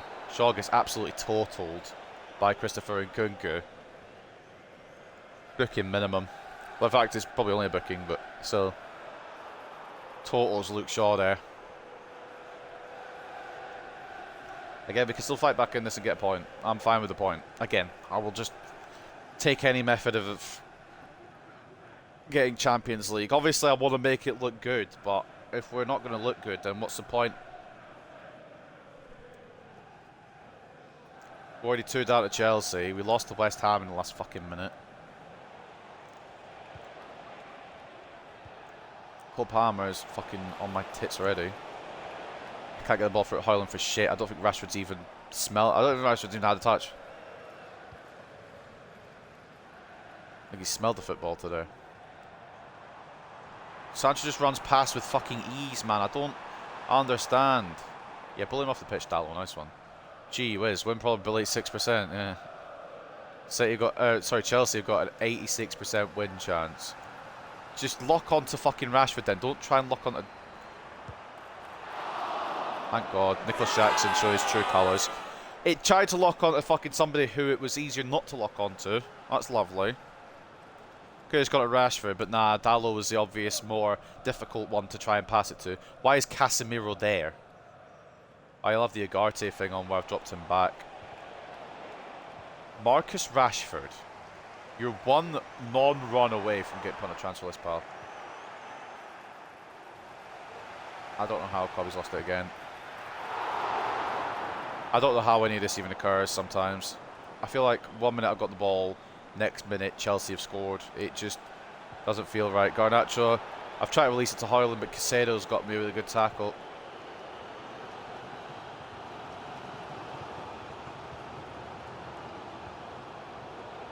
Poor pass, but it's just not... Yeah, yes. Oh, absolutely flawless game. I intercept it, I get the ball back twice, and the ball is still with Chelsea. Oh, bloody hell, I'm glad I paid for this. Have we got a chance before the break? Probably not. Maybe. Bruno. Can't escape Gusto. It's still on though. It might still been on, but the ref just decided, nah.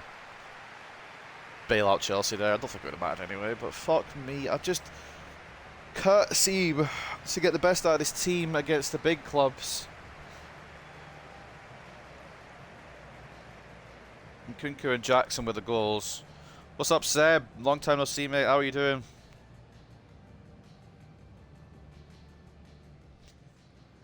Brother, this game has been a penny. We've not had a shot. We've not had an attempt. Chelsea have closed us down the entire game, man. It's not been able to we've not been able to attack it or do anything. I'm doing all right. I'm not doing too bad. I've had fucking a lot of work recently, but I've actually got a day off today, so relaxing a bit more. 62-38 in terms of possession for Chelsea. 5 shots to 0 for them, and 1.7 expected goals to 0 as well. We have done nothing. Absolutely nothing. It's a fucking disaster class from us. Luke Shaw's been the only half good one because he's kept Palmer quiet. No attack. Minimal defence. I'd argue Casemiro's been alright as well. I just can't seem to deal with their pressing. Now Rashford involved a bit, gets instantly tackled by Badia Shield. They're just unbeatable at the back, apparently. I mean, when you've got 46 players or whatever stupid amount they've got, surely you're going to have some good ones in there. Palmer cuts it back to Gusto, back to Palmer. Into Jackson. Good tackle, Leacher. And I actually got the ball as well. Big dubs from me. Højlund. Oh. Left him for dead, come on. Oh, fuck.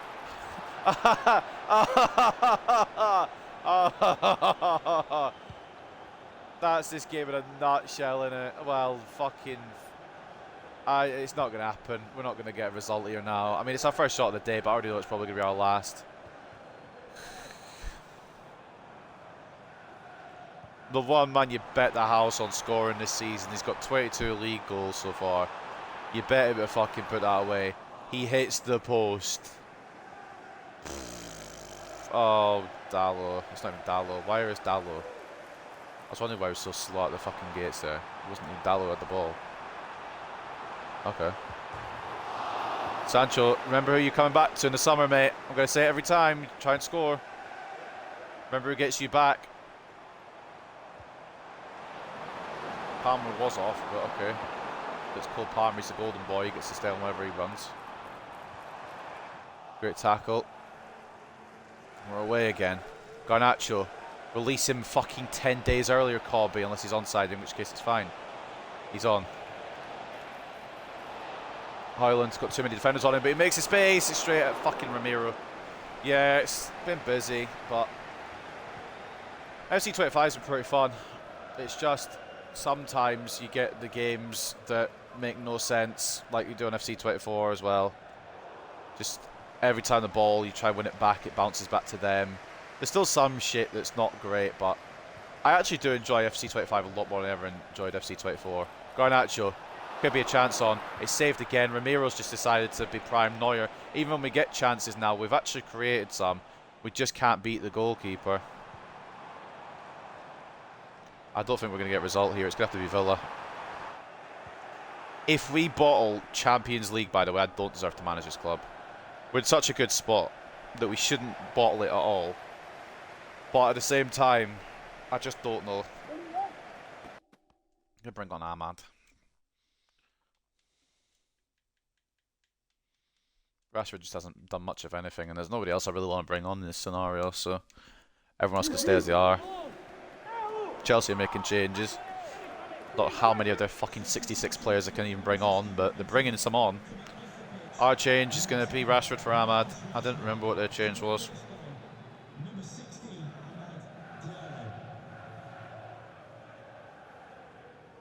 This is such a wet fart of a fucking end to the season. Probably the best way to describe it. We've fucking done so well throughout the season. 23 wins. I think maximum clean sheet, or not maximum clean sheets, but highest on the clean sheets leaderboard. But at the same time conceding a ton.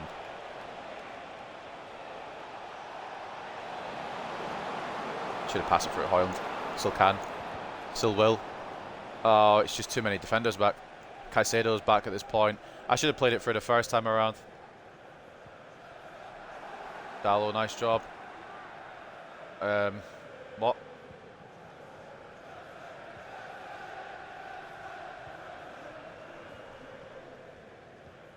Sancho, remember who you come back to in the summer, mate. Say it again. Don't perform too much. You're not going back there, don't worry. If I do sell Sancho, it won't be in the Premier League. So, Shaw missed the tackle. Sancho does come off for Felix. Did quite well though, Sancho, annoyingly. But he hasn't scored against me this season, which is pretty good. Kind of my main goal was to not let Sancho score past me.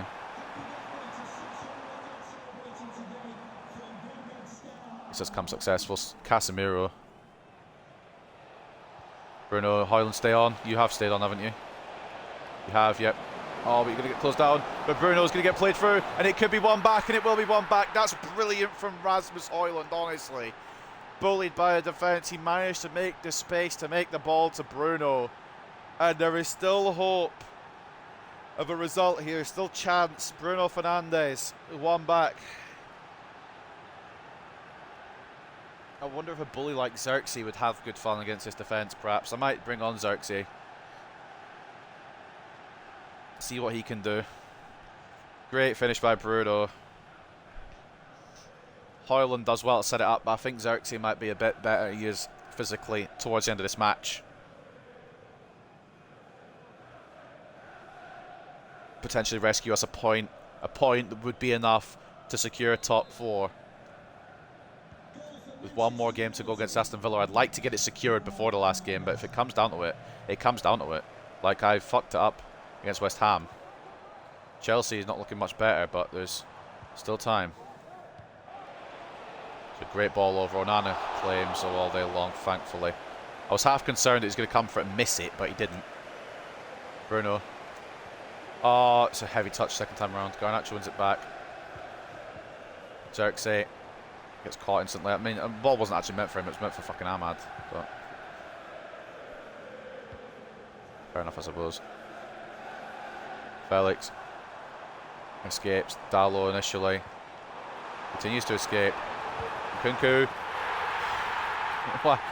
Why is no one closing him down? Why does no one close him down?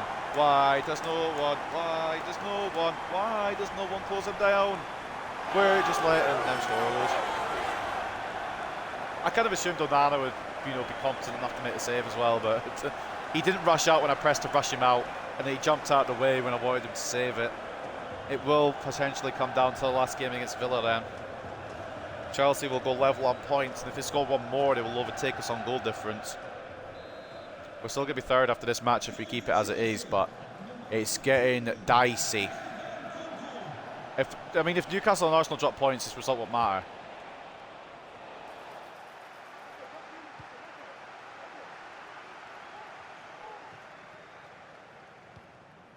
Oh, for fuck off. It just bounces perfectly to them every fucking time. The passes work every time.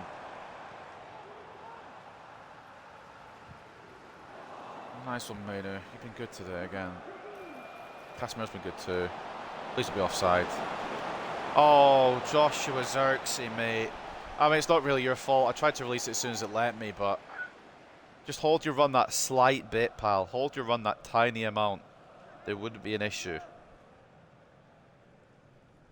Look, honestly, what really matters is we just get top four. It doesn't matter how we do it.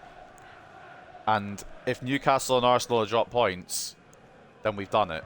Like, even if we lose this, we'll have still done it. Even if our season ends like shit, we'll have still done it. And that's the big deal. Xerxes, great ball to Garnacho. I don't really know what to do with it. Not that. That's not what I did with it. First of all, put the ball in the air. Offside against Cole Palmer. It's going to be two. I mean, Chelsea have done the double over us. I think they're the only team that actually have done the double over us, if I'm not mistaken.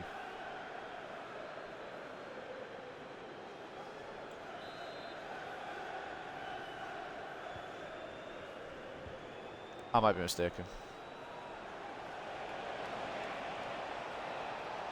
Do maybe get take one with us? No, Xerxes gone behind. Well, I say Xerxes gone behind. Disasi's just come in front. Well, that's full time. I think there's celebrations. I wonder if both teams have secured Champions League, perhaps. I mean, it's celebrations for Chelsea, obviously, because it's Stamford Bridge, but I wonder if both teams have done it. I wonder if Newcastle and Arsenal can't make it.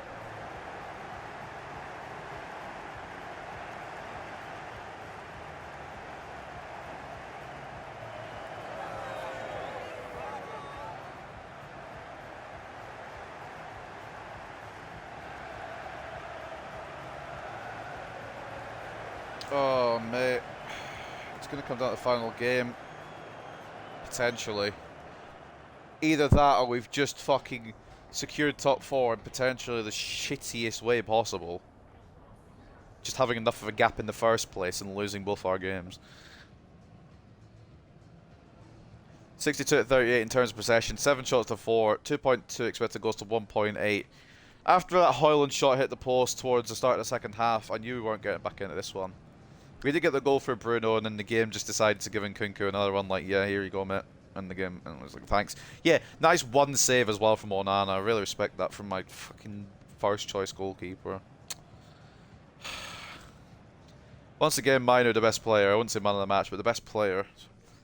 There's one player it benefits the most this formation change. It's him. 7.5. Shaw and Casemiro putting in good efforts as well. Bruno with a goal on 7.1. Højlund with the assist at 6.7. Just didn't really flow again. And Onana, one save out of 4 shots on his goal just does not really fill me with a lot of confidence. Brace and a 9.4 for Nkunku gives him the man of the match. A goal and an assist for Nicholas Jackson, an 8.8. Chilwell putting a hell of an effort.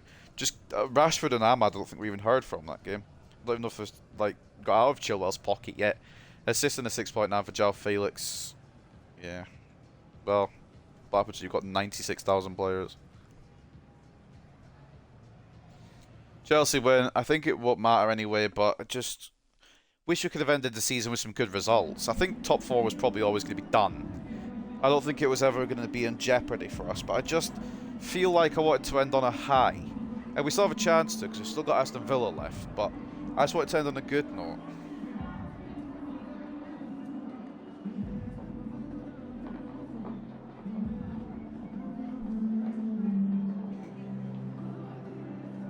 Slightly irritated. Shaw put in a good little performance. He actually kept Palmer more or less quiet. Yeah, Garnacho's been quite silent off that. I might put Rashford on the left for the last game. Give Garnacho a rest. He's had a good season.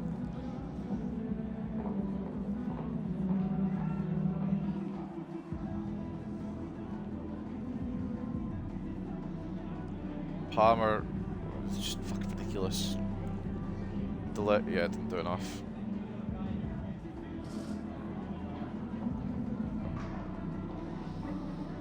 It's fine. If it means that we've got top 4 confirmed mathematically, I don't really care about the result. Let's have a gander then. We dropped down to 4th. Oh, Chelsea are ahead of us. I must have read the goal difference wrong. Yeah, Arsenal and Newcastle haven't played yet. And they play each other, so there's no way they can physically take top 4. Right, good. Top 4 secured. Might be in the shittiest way possible, but it's done. We don't have to play Aston Villa, but I will play them. Just to give this season a send-off. Champions League secured.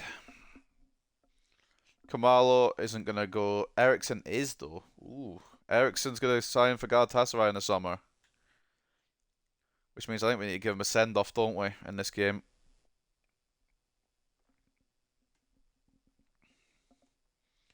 I'm fine with that. I don't think we could have got more than 6.5. Nobody else wanted to negotiate, so 6.5 for Christian Eriksen.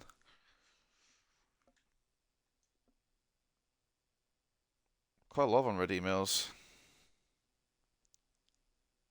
As we arrive at the final day of Season 1. 5 unread emails. Youth player unsettled. Ali, both the Alis and Tam. Right, okay. They're all coming up anyway. I'm going to probably sell Benoni. But loan the other two. And I'm sure Mohamed Tam will be potential to be special. Exciting prospect for Awal Ali. He gets a loan. I mean, we might try one season of loaning Benoni. Where the fuck is he? Did I scroll past him? Oh yeah, he's 83. Nah, I'm just gonna sell him, I think. And then, yeah, Mohamed Tam, potential to be special. See what he can do. And what was the rest of the fucking shit that was getting chatted at me? Inbox. Finland international management offer, we're going to respectfully decline. And Heaton is not going to go. I didn't think he would.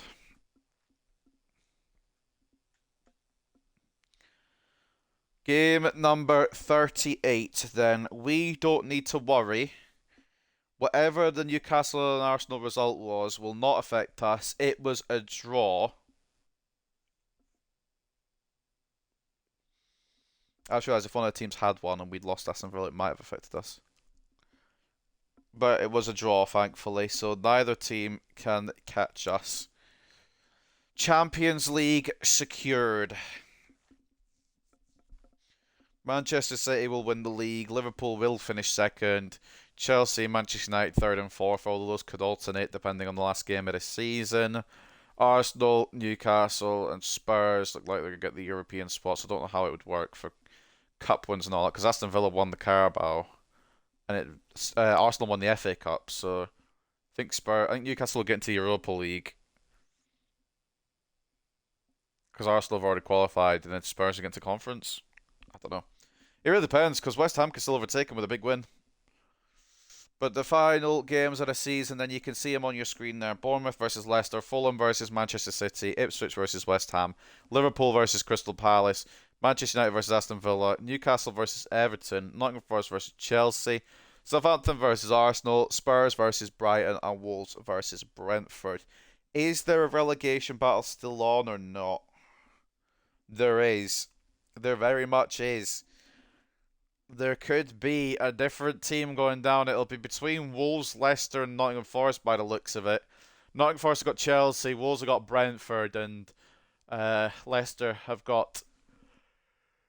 Who they got? Oh, excuse me. They've got Bournemouth, so it probably will still be Nottingham Forest going down, but there might be a change in that little battle there. Whereas in the top end of things, top four secured, but Europa League might still be undecided. Although the Europa League is decided as well because Arsenal get it from the Cup, and then Newcastle will get it because Arsenal got it from the Cup.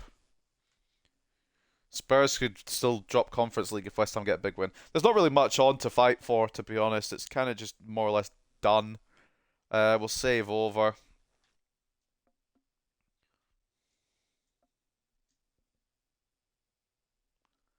And then we will jump in to this. The final game of Season 1. Go to the top of the news then. Yep, Finland, Carlos Rodriguez. I don't really care about it. It's not a vital 3 points. I'd like to end on a win, but it's not a vital 3 points. And that's available looking to salvage some pride. More than welcome to. I'm not really too fussed. Paris Saint-Germain beat Arsenal to win the UEFA Women's Champions League. We'll be looking at all the leagues at the end. So get an update on everything. I don't think we can actually see the Women's Champions League, so it's good that it's told us. And Athletic Bilbao destroyed Fenerbahce by the looks of it. 4-2. Yeah, fuck Fenerbahce. I never liked them. Why are we celebrating the fact that Leicester are in a relegation zone? Don't know. And the team of the week, we got nobody in there. Chelsea got Nkunku and Jackson. And yeah, Højlund, 32 matches, 34 goal involvements. Yeah, monster is the right word, Casper. I don't know how the Golden Boot race is looking going into this last game. Fulkrug and Haaland look like they're in a straight firefight. I don't think Højlund's going to get a hat trick, but he still had a very good season. Assist-wise, I think Fernandes is completely fucked off with it now. I don't think it's even the contest. Oh, Garnacho's still involved. Foden and De Bruyne are about as well. And then clean sheets, Ederson and Onana, 13 each. That's a fucking race that could be on. Can we keep a clean sheet against Aston Villa or win Andre Onana the Golden Glove? That might be the thing. What's up? I don't even know how to read your names. Well, I know how to read Henley. What's up, Henley? I don't know how to... I'm just going to call you 8. What's up, 8? Welcome to the stream. Right, opponent analysis. What are Villa bringing? Olsen in goal, which is mad. I'm pretty sure they signed Areola.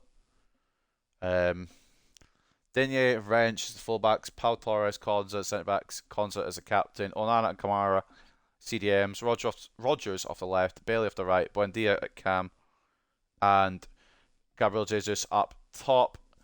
Frimpong, McGinn, Tielemans, Matson, Ramsey, Barkley, and Duran on the bench. They've got 4 losses out of their last 5. If we don't win this, boys, to end the season, there is questions for all of you. Team do you support? Unfortunately, Manchester United. I know, it's a disease. I apologise. But yeah. Manchester United. We'll put Maguire and Euro together at the back. I don't know if I've ever tried this. Probably risky. And we're also going to put in Eriksen because it's his last game before he goes. Henley supports Spurs. 8 supports Arsenal. Not bad. I mean, I don't hate them. They're not as bad as what Man City or Liverpool. I can accept Spurs and Arsenal. But yeah, Eriksen's gonna get send off. I think that's everyone else. I'm gonna fuck it. We'll give Anthony a run up for the last game as well. It doesn't really matter to our season. We've already secured top 4. Onana in goal, Mazraoui and Dalot as the fullbacks, Maguire and Euro as the centre backs. Manu and Eriksen as the CDMs, Fernandes, Cam, Garnacho off the left, Anthony off the right, Højlund up top. I did say I wasn't going to start Garnacho as well, so I was going to rest him, didn't I? So let me remember that and bring in Rashford here for this game. So Rashford, Anthony, Højlund up top. At Old Trafford then for the final game of the season is Manchester United versus Aston Villa. No trophies this season, but progress because we're back in the Champions League for Season 2.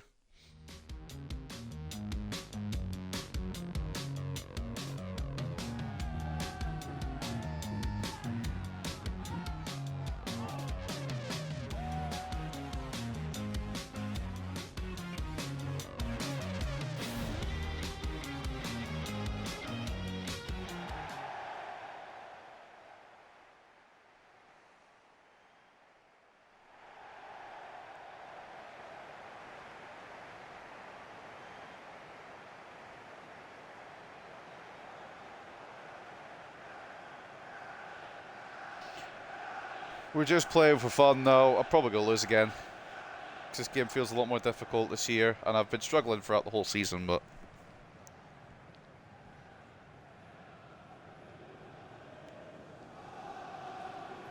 we'll just round it out. I want to end it on a win, but... I don't know. We've rotated. Eriksen's getting his send-off.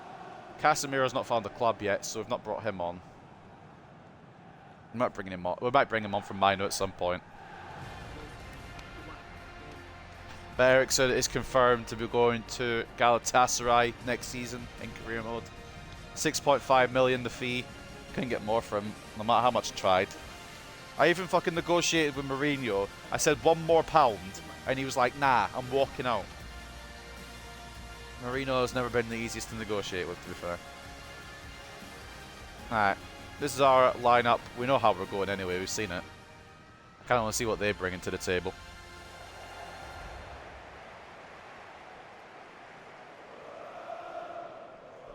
It's a lot of rotation just because it's the last game of the season. There is some regulars in there. Maybe I should have given Bayindir a game. But Onana's in the fight for the... oh, they've got Merit, do they now? They've actually got quite a good goalkeeper. Oh God. Okay, they've not held back. And they've got an Asio on the bench. What a Villa... okay, what a Villa cooking. Right. They're not holding back.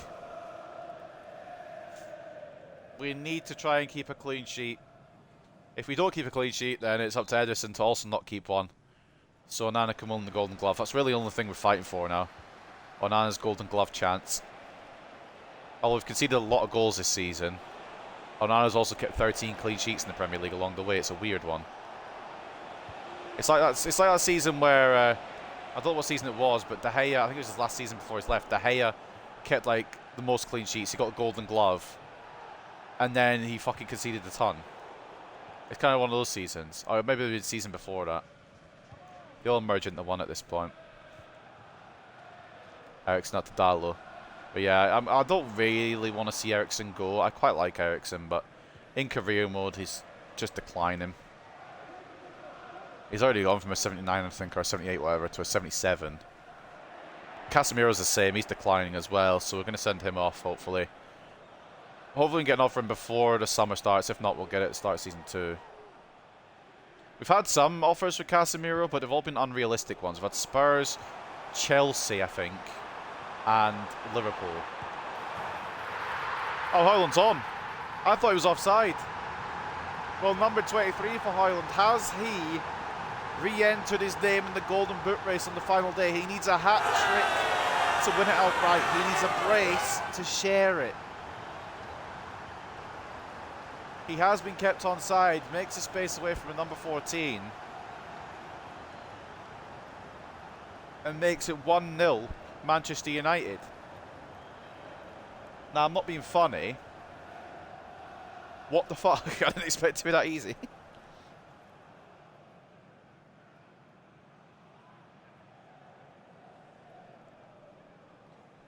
And the Great Dane puts Manchester United ahead. If you're on the YouTube side of things, you're going to get 2 fucking videos today, because the one I streamed yesterday, I didn't have time to upload before I went to work, so it's been uploaded this afternoon, and then this one's going to get uploaded tonight, because I'm actually off today. So you lucky bastards get 2 career mode streams in one day. Again, we're just trying to work on Onana keeping a clean sheet. I don't care how it's done, as long as we can do it. I mean, if we can't do it, if they eventually score, it's not going to be in the fucking world. And also, if Ederson keeps a clean sheet, they'll share it anyway. It's away by Konza. But yeah, Rasmus Højlund, absolute sharpshooter this season. But my player this season, I think, has got to be Alejandro Garnacho. You look at some of his stats, it's been absolutely insane. He's got nearly 20 contributions of each, goals and assists. Højlund has been just a machine up front, and he's actually contributed quite a bit as well. It's difficult because Højlund's done a lot, but so has Garnacho. If I had to pick a player of the season. Bruno's not far behind either. He just seems to keep the midfield ticking, as he always does. And for signing of this season, like one of the new signing players. I'd probably even say, I'd say Maz. Good save on Nana, keeps the clean sheet alive.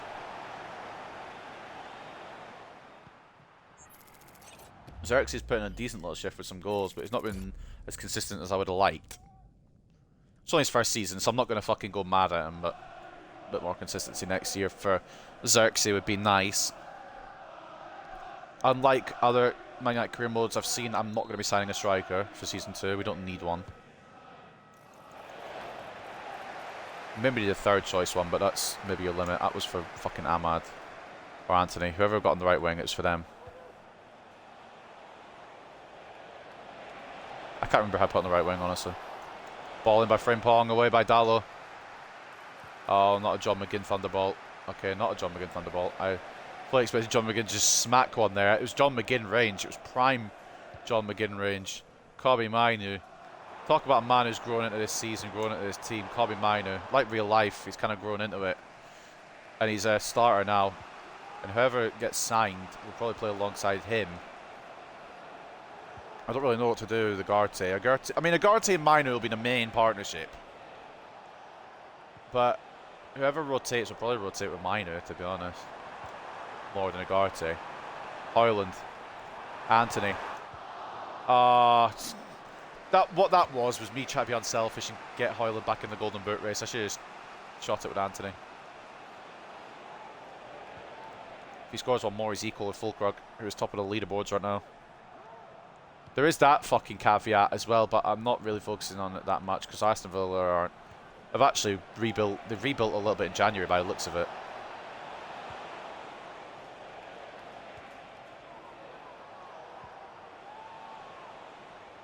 Why is Luca Digne so far up?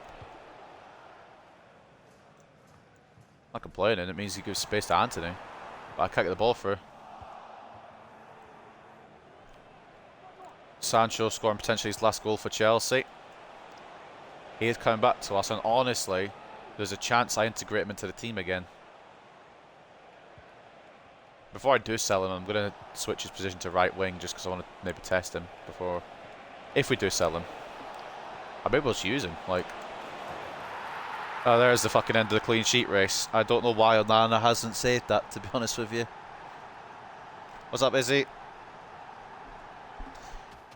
Don't know how this hasn't been saved, but Onana, if it was probably more deserving than the other, Edison's probably more deserving of it. But, I mean, Maguire hasn't really covered himself in glory there either. Glory, glory, Tottenham Hotspur. Not in this save, they're 7th. Man United securing top 4. That's a great ball. It looked like a great ball. Top 4 this season has already been secured. It's Man City, Liverpool, United and Chelsea. Arsenal 5th, I think, or Newcastle 5th. I mean, they're both on the same point, so it really depends on this last game. And bad news as well, in the FA Cup, Arsenal beat Spurs in the final. Eriksen's still putting in 100% even though he's going. I respect that. He knows he's away, but he's not going to leave it out of the performance. Højlund knocks it towards goal, but he's offside anyway.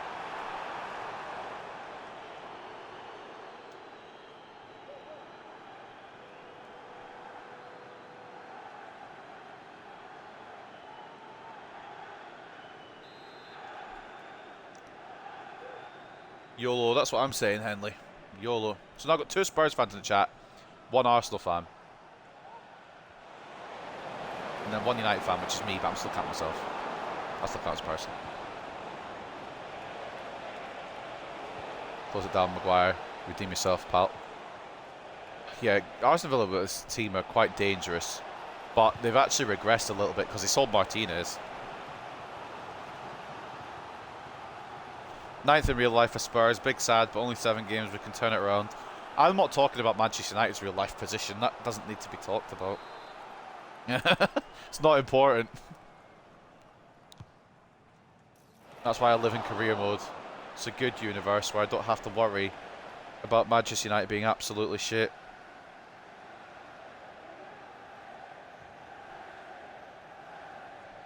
Izzy, don't talk about it. It's not important.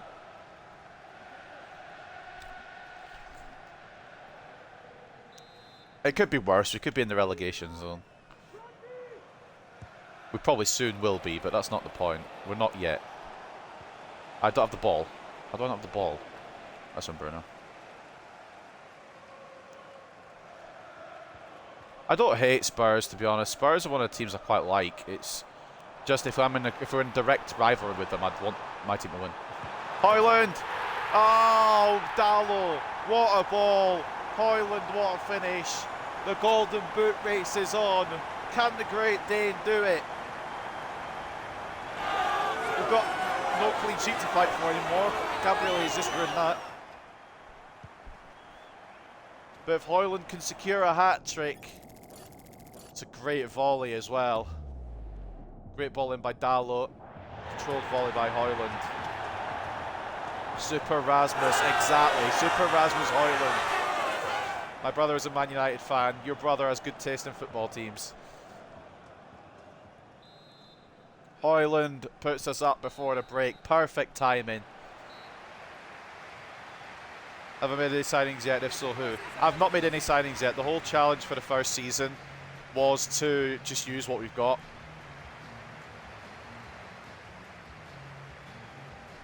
The first challenge was just not to sign anybody. Pretend kind of like Ten Hag had blown all the money already before we got to take charge. He'd wasted all the money on the signings we've already got. And because we did quite a lot of business in the summer, I'm just going to stick with what we've got for Season 1. But for Season 2, we will be making signings. But I'm going to try and make them semi-realistic. 64-36 in terms of possession.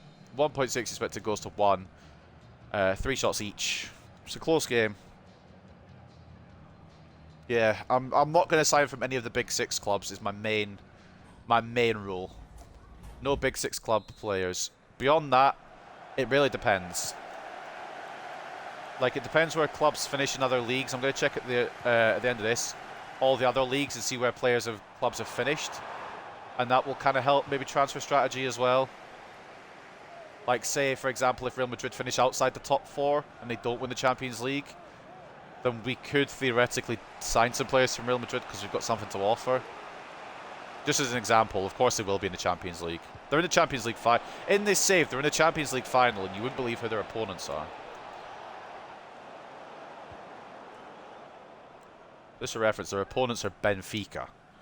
This is very interesting. Rasmus is really fucking gunning for this golden boot. I'm going to keep him on for the 90 minutes, see if he can get it. Oh my god, what a tackle from Digne. Yeah, the fans are shouting for a penalty, but that's a really good fucking tackle. I'm on world class, Henley. Every time I try and go up to legendary, it's just too difficult, but world class sometimes gets too easy. So if it gets too easy, I'll probably just put sliders on to give the computer a bit more chance. Oh, I tried to head it down to the path of Maguire. Ericsson.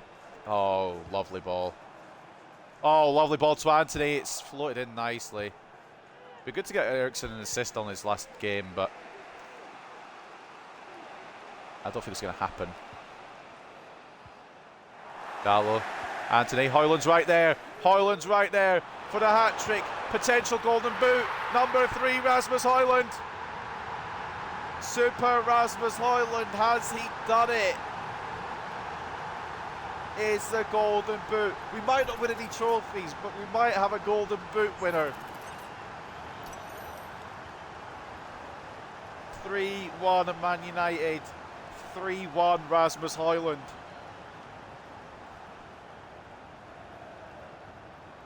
Is there going to be more from the Great Dane? There's no way I'm bringing him off. I want to see if he can take this golden boot.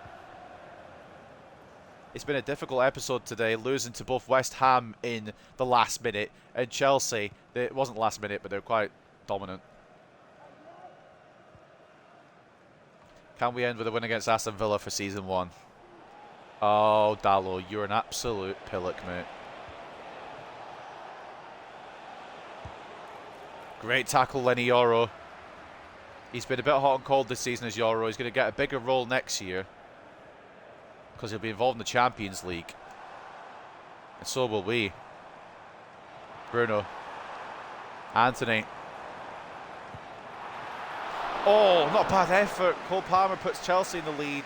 on goal difference, so we will take third right now. I think it depends on who scored the most. We've scored the most right now. Maguire stops Gabriel Jesus.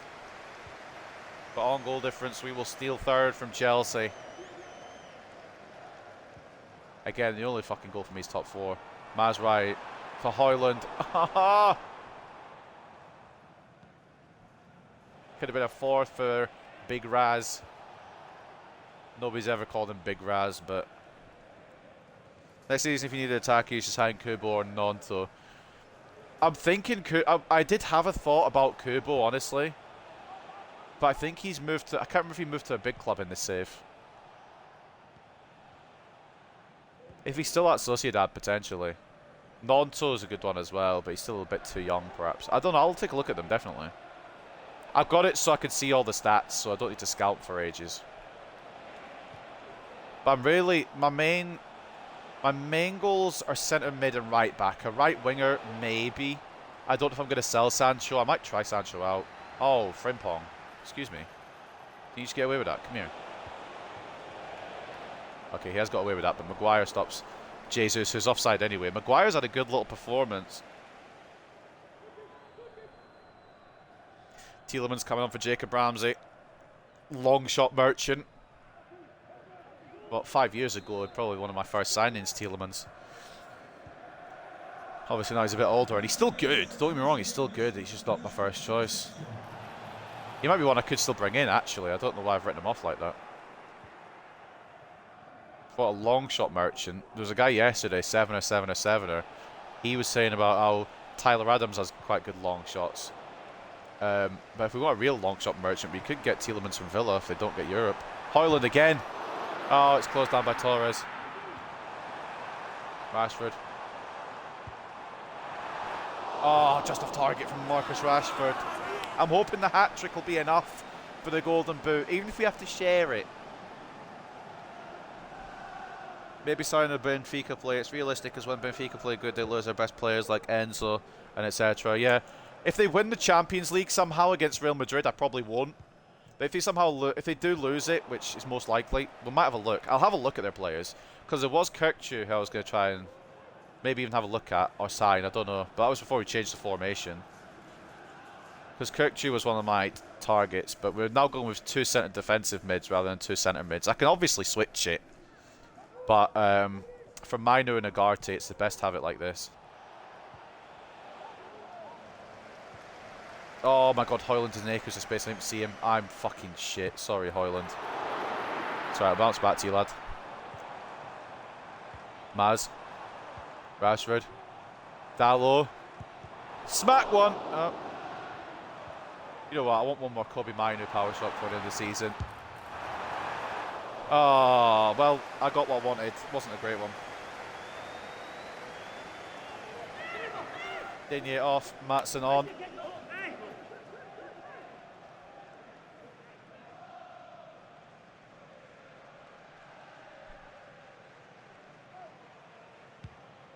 Merritt launches it towards Jesus. Yoro, I didn't get the fucking header. That might have done. Should be. I mean, the 3 points probably secure. Champions League is already definitely secure. I don't know if we'll steal third from Chelsea, but I'm not really fucking caring.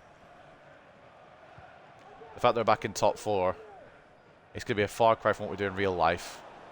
So I'm just excited that we even got top 4 in game in one season. I thought it might take 2.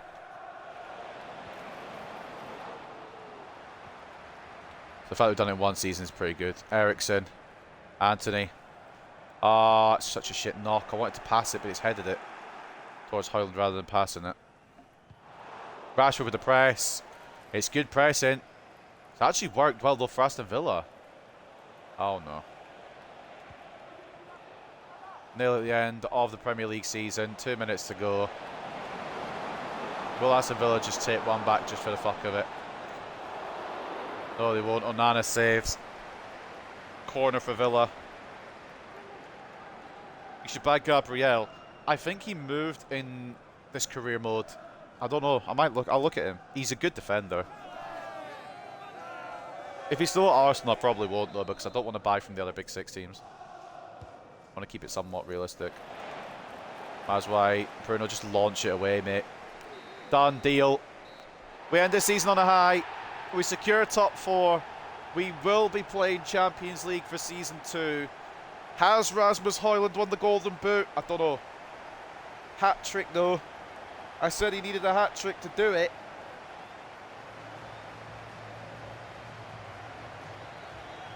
Has it happened? I would like to think it has. Højlund hat trick, 6 Aston Villa on the final day. I believe that's 2 hat tricks he's had this season now. Man of the match, of course, goes to no other than the Great Dane, ending the season on a high 10 rating. Kobbie Mainoo once again dropping a good rating, 8 rating for him. He's going to start to be an ever-present in the squad. I think he's going to play probably most of next year's games. I didn't even bring any. I forgot to do substitutes completely. Oops. Well, so let's give it a season. Assist from Fernandes an 8, an assist from Dalot at a 7.7, and an assist from Anthony at a 7.4. There wasn't really a bad rating. Oh, Nana didn't even do that bad, but he didn't really have much against him to do much with. So it's not the end of the world. As for Aston Villa, their best player, if you could pick one, was Luca Digne. He got the assist and an 8 rating. And the goal coming from Gabriel Jesus with a 7.4. They got Frimpong, who didn't show up today. Fucking hell. Got quite a strong bench as well, apart from Gauchi. I don't know why he's on the bench. Areola as well. Duran didn't ever get it. If Duran had come on, he'd have scored a banger. Right, check the stats then for the final Premier League game. 64-36 in terms of the possession. They had a lot of the ball. It was boring at points. But 11 shots to 5 and 2.5 expected goals to 1.2. Means that we do get the victory on the final day. And Chelsea dropped points, so we will get 3rd outright. A 3rd place finish in Season 1. Would not have expected it, to be honest. I think the early eliminations from the Cups probably helped too, but that's beside the point. Yeah, Dalot was good. Everyone's getting celebrations. It's the last game of the season.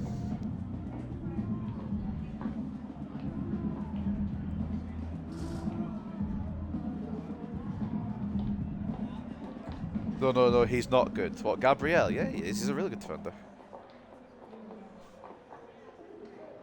I probably won't sign him because of realism, but he is a good defender. Much I hate to admit it. But yeah, everyone gets their celebrations today. No, Arsenal players all suck. Oh yeah, true. You are a Spurs fan, yeah. From an unbiased view, though, he is good.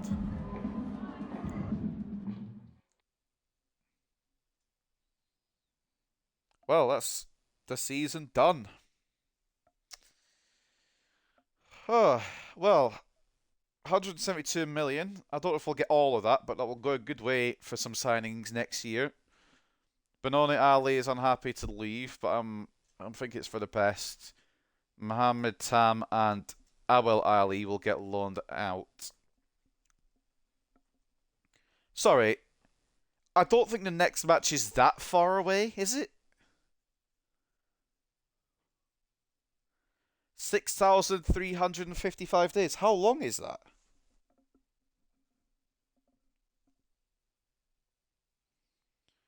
I have to do some research now.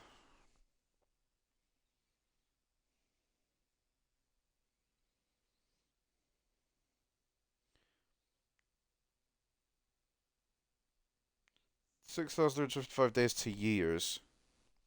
It's approximately 17 years and 5 months till we play our next game. Well, I hope you guys enjoyed the career mode. We won't play the game for now 17 years, according to this. If Arsenal said take our squad for free, I would only take them to instantly sell them. Damn, bro, you hit Arsenal with passion. Yeah, she's a Spurs fan. Who's Gabriel? I don't think he's going to be bought because I quite like the centre backs we've got, and he's still at Arsenal, and his form's bad. So I do quite like him, but I don't think he's really what we need. What was the other suggestion? There was Kubo or Nonto, wasn't it? Kubo, he's still at Sociedad. Maybe we splash out on Kubo. And Nonto. He's a bit younger. Possibly could bring him in as well. I don't know. He's at Leipzig though. I didn't even know he moved to Leipzig in his career. Or maybe I did and forgot. I don't know. But yeah, Kubo. Between Sancho trying him again next year because he had a decent season with Chelsea, or going for Kubo. Because if we bring Sancho back, it just doesn't cost a penny.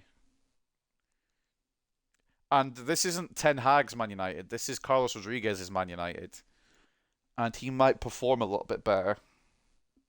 He might actually want to play for us rather than want to play for Ten Hag, who was here before. That is one option. The other option is, of course, just splashing out on somebody like Kubo.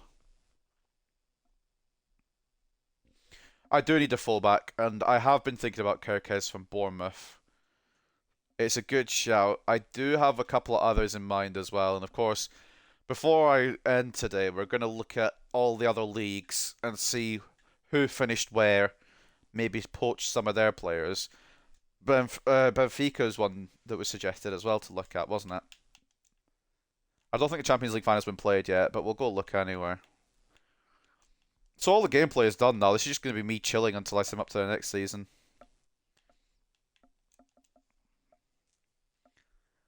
Might as well get a little scout report in first, though. This is their team. I don't know how they got to the Champions League final. I'm half tempted to bring Alvaro Fernandez back, because I do quite like Alvaro Fernandez. But I don't know. I never wanted us to sell him in the first place, to be honest. Kirkchu is one of the midfielders I was looking at. He seems to be a good all-rounder. But I don't really want to drop Mino now. And I don't think I can drop Ugarte either. Obviously, Antonio Silva, a good centre-back. I might leave him to go somewhere else. Trubin, potentially a good goalkeeper choice. I'll show you my shortlist so far, actually, and then kind of see. We've got Tigo Land, who, one of my main viewers' favourites, Demonade, who comes in all the time. He loves Tigo Land, so that's going to be a signing without really any questions. We're going to bring him in. He's only, what, a few million as well. He'll immediately go out on loan, but he's going to be one that will try and succeed in this save, I think, because that could be quite fun. But some of these other ones were kind of just thoughts. Costa maybe for a goalkeeper, Ramiro, Unai Simon. If I do want to get rid of Onana, I might give Onana another season.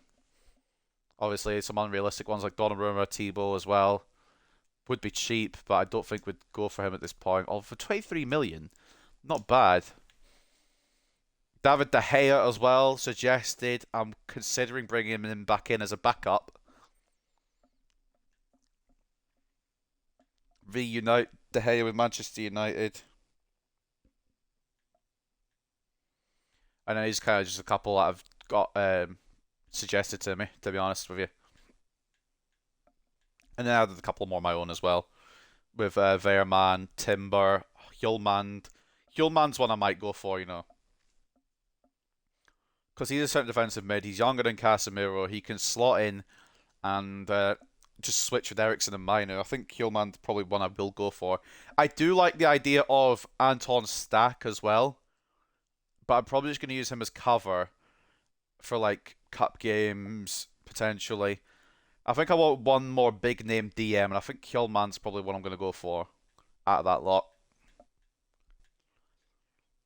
Kubo as well, if we have the money. Like, the right wing isn't a priority. The priority is a centre defensive mid and a left back. Beyond that, it really depends.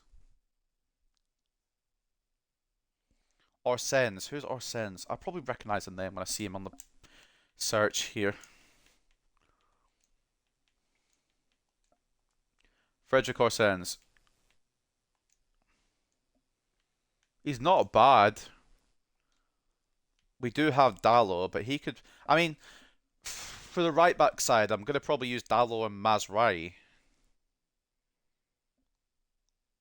For the left back side, it'll probably be Shaw and somebody. Or we sell Shaw and bring in somebody. I don't know. Mazraoui can cover both. Dallo can cover both. I'll shortlist him, but he's not that fast either. Doesn't look too bad though. What about Malik Tillman? I feel like he's not going to be developed enough for us just yet. Might be wrong. Oh, I am wrong. Fucking hell. 79. The thing is, with Tillman, he'd only be a backup. That's the problem with having Tillman coming in. Because we've got the left wing, all the places he plays are probably sorted. Left wing, Garnacho, Cam, Fernandez. I could maybe drop him back to centre mid. But I think I'd want to use him as a Cam more. I don't want to waste him. He'd be a good backup, someone to bring on if Bruno gets tired. I know we've got Mount, but I wouldn't like hate selling Mount.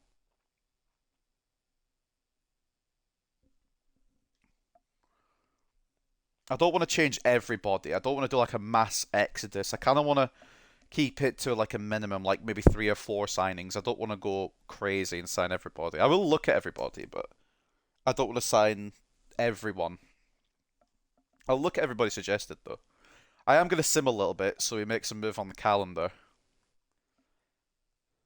I'm going to put everyone on performances because it's the end of the season. Might as well keep them sharp. Next match, by the way, guys, in 17 years. Is a bit of time before the next match. So we can rest for a good while. Sugawara's a good shout, you know, for... Is that Southampton guy? Yeah. Southampton... The only thing with this is Southampton stayed up, so maybe he'd be a good cover. But again, he's a right back, and I don't think he can play left back.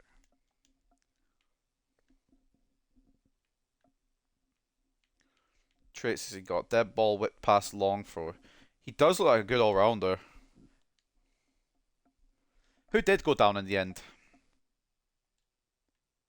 Why can't I check the standings? Do I have to go the long way around?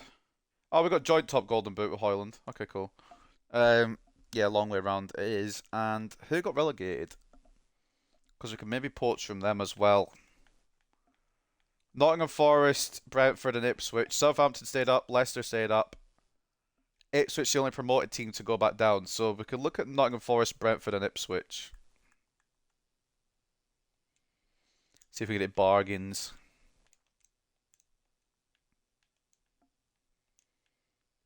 But I do want to sim on the calendar at some point. I'm not going to officially sign anybody today. We're just looking today. Next stream will be where I actually make moves. Southampton don't have a half bad squad. Why am I looking at Southampton? Southampton stayed up. Forest is what I was trying to look at. Yeah, check teams that got relegated. That's what I was thinking as well. I mean, Elliot Anderson wouldn't be a bad one. Potentially.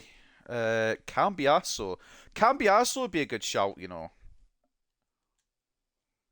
Could put one on the left back spot. That'll be a shortlist at least. Dominguez.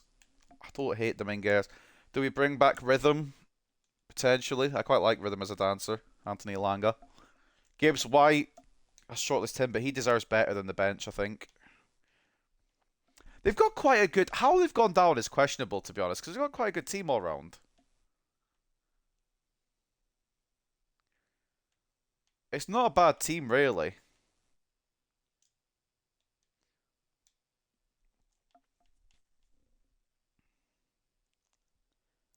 Yeah, sign some of the best players, maybe. I will take a look at them, definitely. But I don't want to sign every... I don't want to, like, sign too... I don't want to turn it to Chelsea here. Alright. Want a bit of control.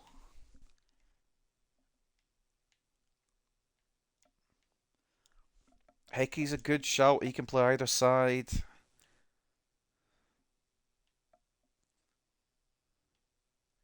Karim Kanati. I remember you suggesting him, Izzy, potentially for a backup striker.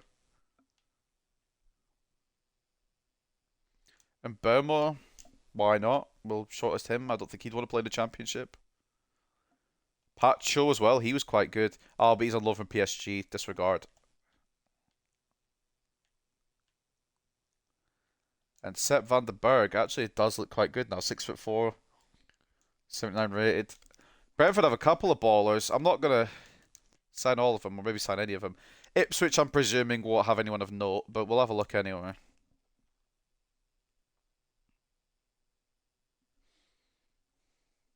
Hold on, I've got a message I need to respond to.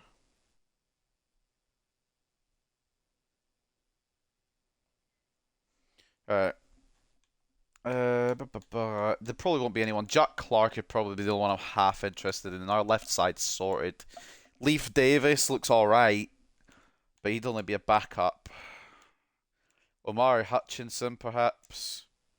Showing great potential, but his form's been bad. Everyone I seem to scout their form's been bad, although I suppose Ipswich did just come 20th. So, I mean, everyone's form's been bad. Calvin Phillips, I'm joking.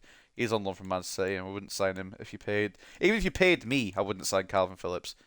Do we make a return for Twan Zebe? Probably not.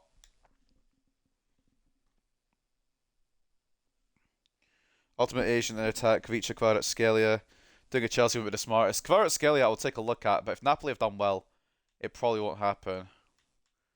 And also he'd have to go on the right because of Garnacho. How much will he set my bank account back? Quite a lot is the answer. That'll be a minimum 100 million. As much as I quite like Kvaratskhelia, I don't see that one happening. But I'll keep him on there. 5-star, 5-star. 87 pace, 80 shooting, 82 passing, 87 dribbling. Absolute baller. He's an inside forward plus plus though, that's the thing. Although on the right wing, he is an inside forward plus. He is 5-star, 5-star, so he could work as well off the right as he would off the left.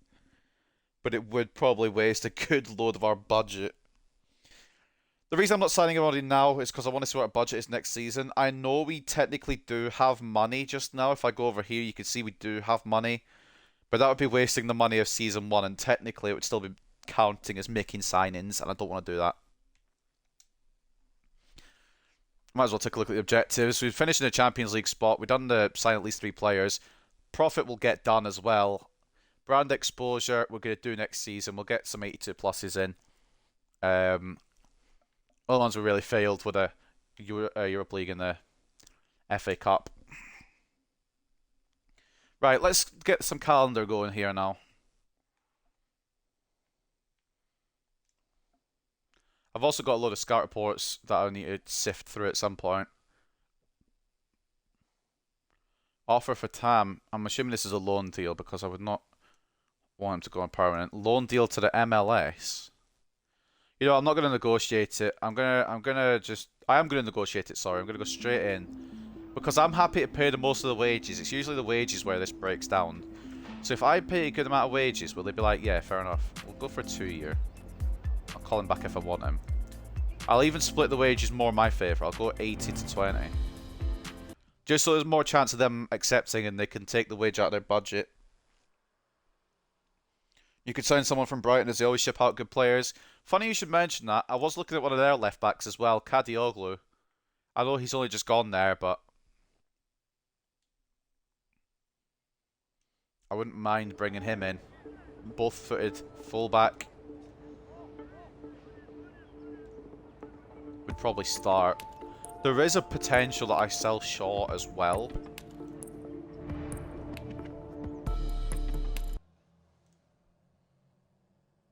I don't want to transform the whole team in one season, though.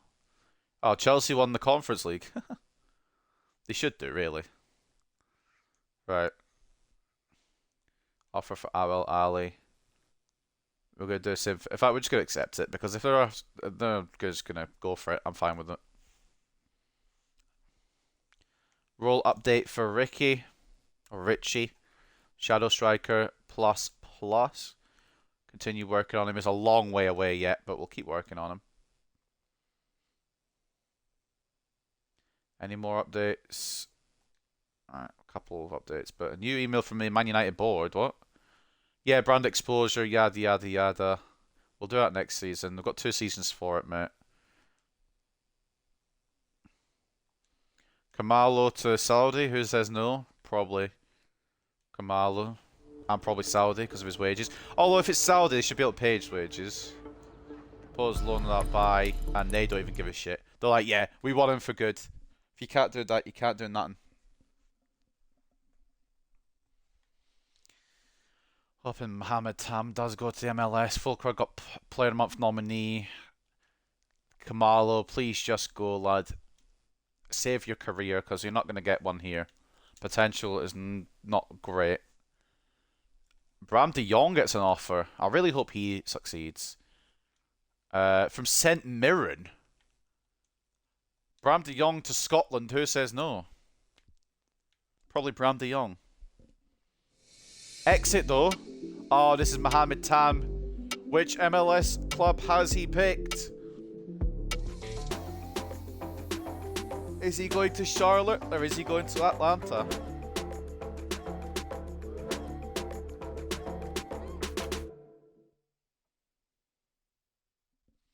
He's picked Atlanta United for 2 years. Fair enough.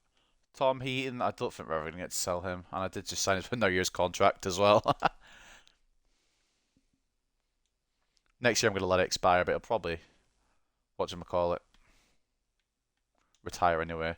The one broke down to Charlotte, so he didn't actually pick. He got stuck with going to Atlanta. Another exit is Abel Ali. He's going to Cosenza. What time will your next stream be?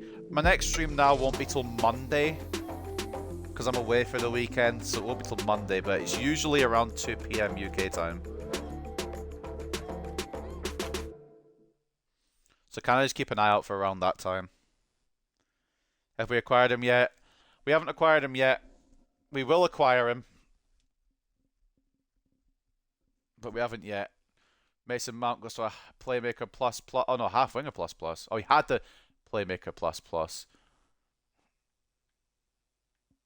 Right. We'll put Shadow Striker on because it's not one he's got yet. Mount actually looks quite good. So I don't know if we need a backup cam. Maybe we just trust the Mount. Ali's gone to Cosenza. Oh, it's a Senna. It's not Cosenza. I'm blind. And the Kamala move broke down.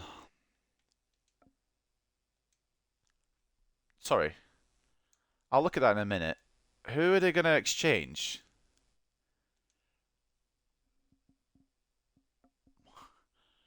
Barcelona want to exchange 1 million and Batarina for Mazraoui.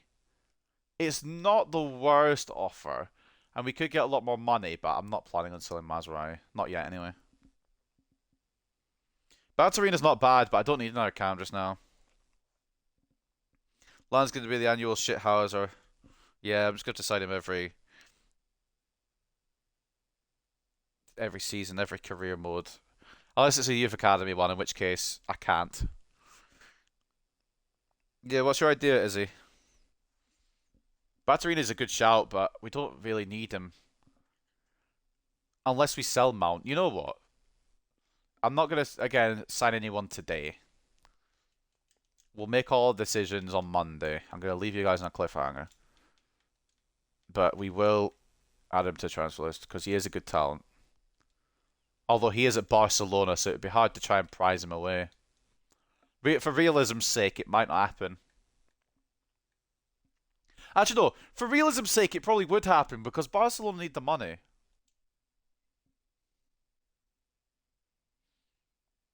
Disregard what I said. Bram de Jong, once again, getting an offer. This time from Saudi Arabia. I really wish we could sell him in England, but I don't think anyone can pay his wages.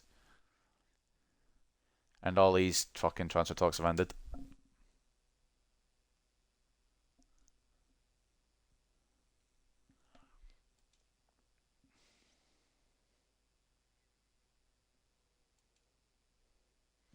Right, before we go any further, I will look at this quickly. We've done the financial report. Has that saved my job at all? We'll go from a 61 rating to a 60 rating.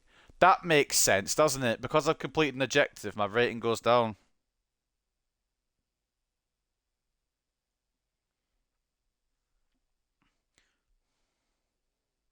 Go for an English Wonder Kid, aka Delia Halley. Hmm. I don't know about Wonder Kid. Maybe about 10 years ago. Land is a yeah. Masvai's better. Southland don't leave me like this. New Zealand. Lovro Meyer. I will add him. But I remember seeing him in the Euros and not being impressed. But that doesn't mean anything in FIFA, to be fair.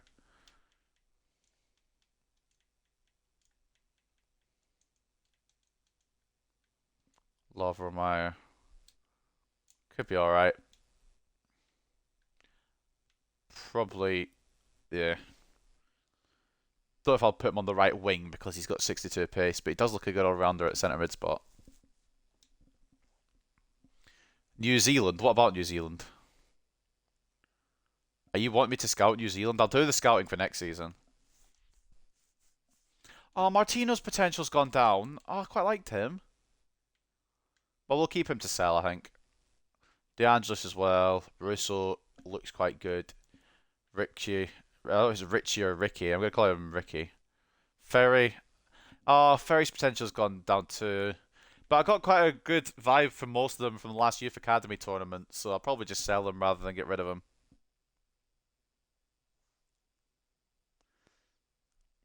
Isn't great for Croatia, but for club he cooks. Yeah, he's not. I mean, I've not really watched a lot of Wolfsburg, if I'm being honest. I got the offer. Oh, the international offer. Yeah, I'm not doing it. I'm not managing New Zealand.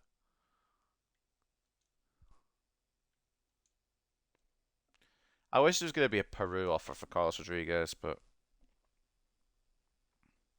reverse Ochoa. Yeah.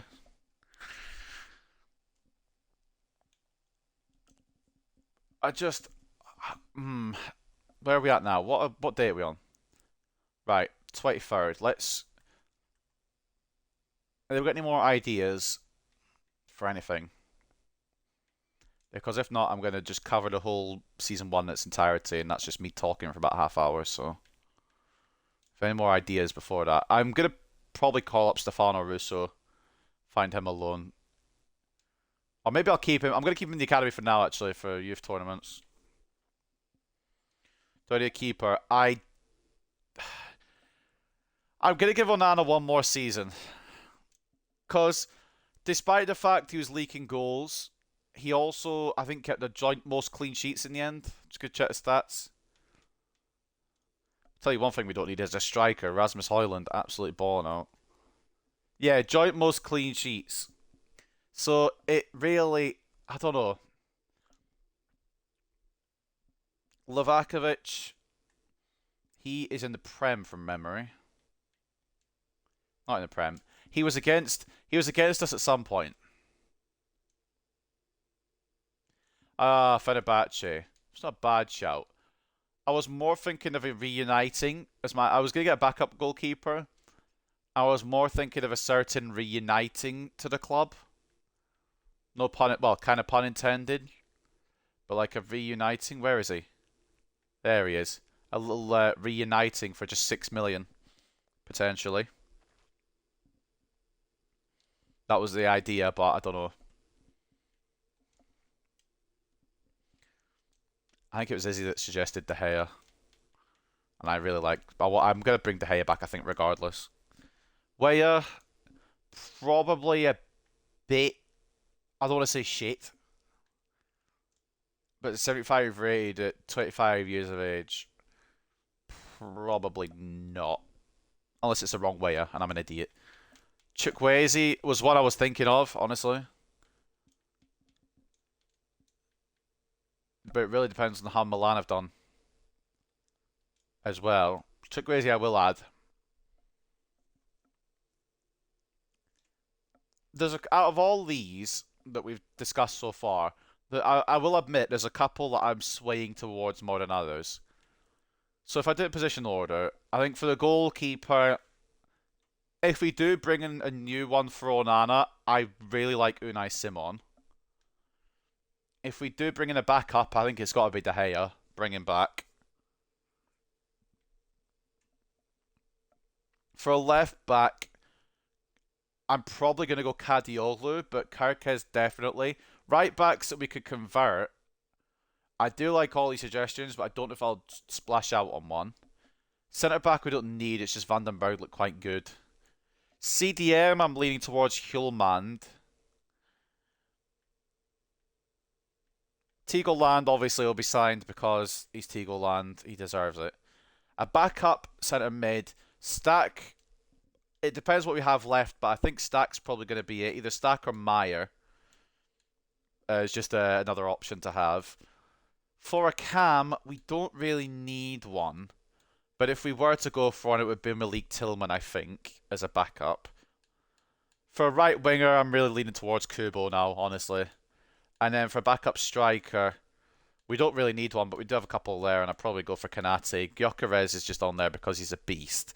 But we don't need a beast. We already have a beast. And his name is Rasmus Højlund. Yeah, EA don't rate Weyer. I don't know why. Soler's not a bad show. He did just cook me with West Ham. But also he's at West Ham, Demonid. Do you want me to sign him from West Ham? Oh, he's at PSG though. I don't know. We'll shortlist him anyway, but I probably won't sign him if PSG is his parent club. Ferguson was one I was thinking as well.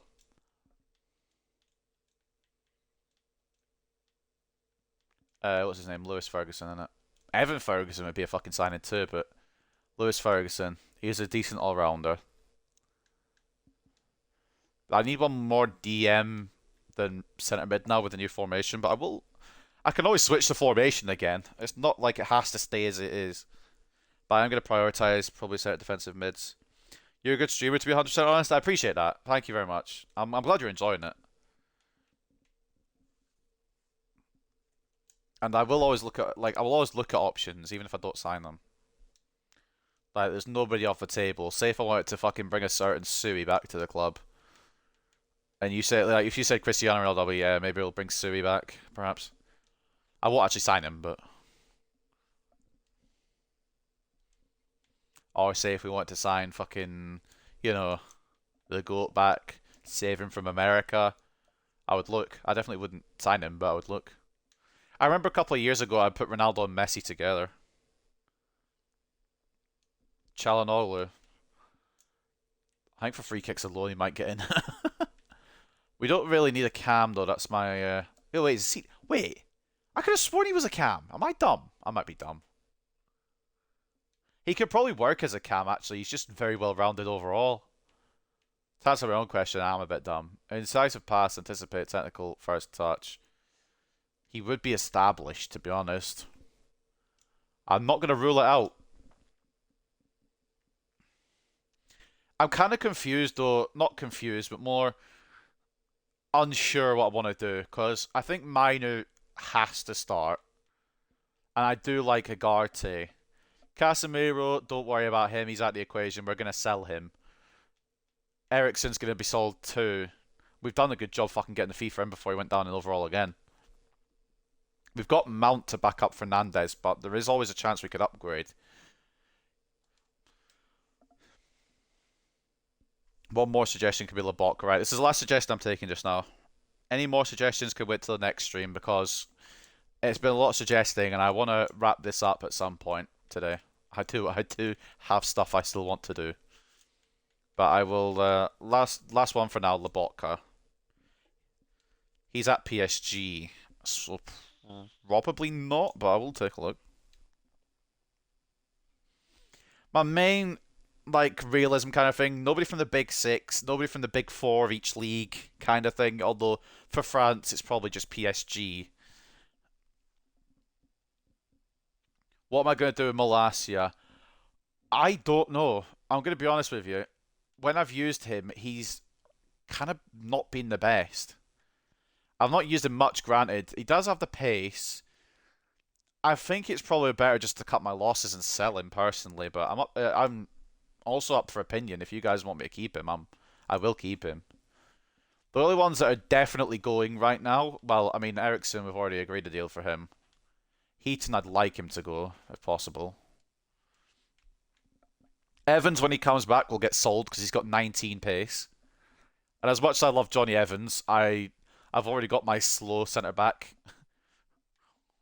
He's gone up in... Wait, Harry Maguire's gone up a pace. He was 37 before. Oh, Harry Maguire. Or was he 38 always? Maybe, I don't know. I'd like to think he's gone up a pace. But yeah, Eriksen's going, Casemiro's going, Lindelof when he comes back, undecided yet. Probably sell, but undecided yet. Bayendier, we're going to part ways with. Bring the new back up. Malasia's up for discussion. For now, I'll leave him. And yeah, everybody else is either probably just going to get loaned out or used in some capacity, so... It'll be whatever money we make off of these players, plus whatever budget we get next year. But before we go into next year, let's cover everything. This is a thing I like to do. I might get a bit boring. I apologise if it does get a bit boring, but I like to just cover every league and see what everyone's done. Just have a good old scout around, look around the whole save, and see what Season 1 was like overall. And if it gets boring, I apologise, but this is the way I do it. So, taking a look at the Premier League in the end then. How did it go? Manchester City won it on 90 points. Liverpool in second. We stole third. I was questioning it. I was curious about it. Chelsea ended up dropping points to Nottingham Forest, so we did draw third. Or we did draw third. We stole third. Chelsea finished fourth. Arsenal get Europa League spot, but they're going to get Europa League because of the FA Cup anyway, so technically I think it's Newcastle's. Spurs will get conference, if I'm not mistaken, and West Ham just miss out in 8th, which is a good season for West Ham, honestly. Aston Villa 9th, Brighton complete the top half, Bournemouth, Everton, Palace, Wolves, Fulham, Leicester, Southampton, and then relegated Nottingham Forest, Brentford, and Ipswich. Ipswich nearly got off the bottom. It would have been funny if Brentford had gone down last place. Community Shield then. We don't talk about that. We lost 3-0 to Man City. It was a bit of a disaster. It was my first ever game on FC25 though, so give me a bit of slack. Winning the FA Cup in the end, Arsenal beat Spurs 1-0. Sorry for Spurs fans. We got knocked out in the 4th round on penalties to Southampton. Disaster of a day. I don't want to talk about it. The Carabao Cup was won by Aston Villa 3-0 over Fulham in the end. Again, I mean, we were knocked out by the winners this time. But, oh, we beat Liverpool. I forgot about that. But we were knocked out on penalties. Our cup draws this year are terrible, by the way. But we did knock out Aston Villa. The FA Cup one, we beat Chelsea and then lost to Southampton. And in this one, we beat Liverpool and lost to Aston Villa. For the for the Super Cup, actually, who won that? Real Madrid lost the Super Cup to Atalanta. But will they win the Champions League? Actually, we'll go Conference League first and work our way up. The Conference League was won by Chelsea. 3-2 over Athens. The Europa League, 4-2 to Athletic Club Bilbao over Fenerbahce, who did a bit of a number on us. Not very happy with them. We will potentially get our revenge. I hope. And then Champions League, Benfica won it! Oh, go on, Benfica! Oh my god.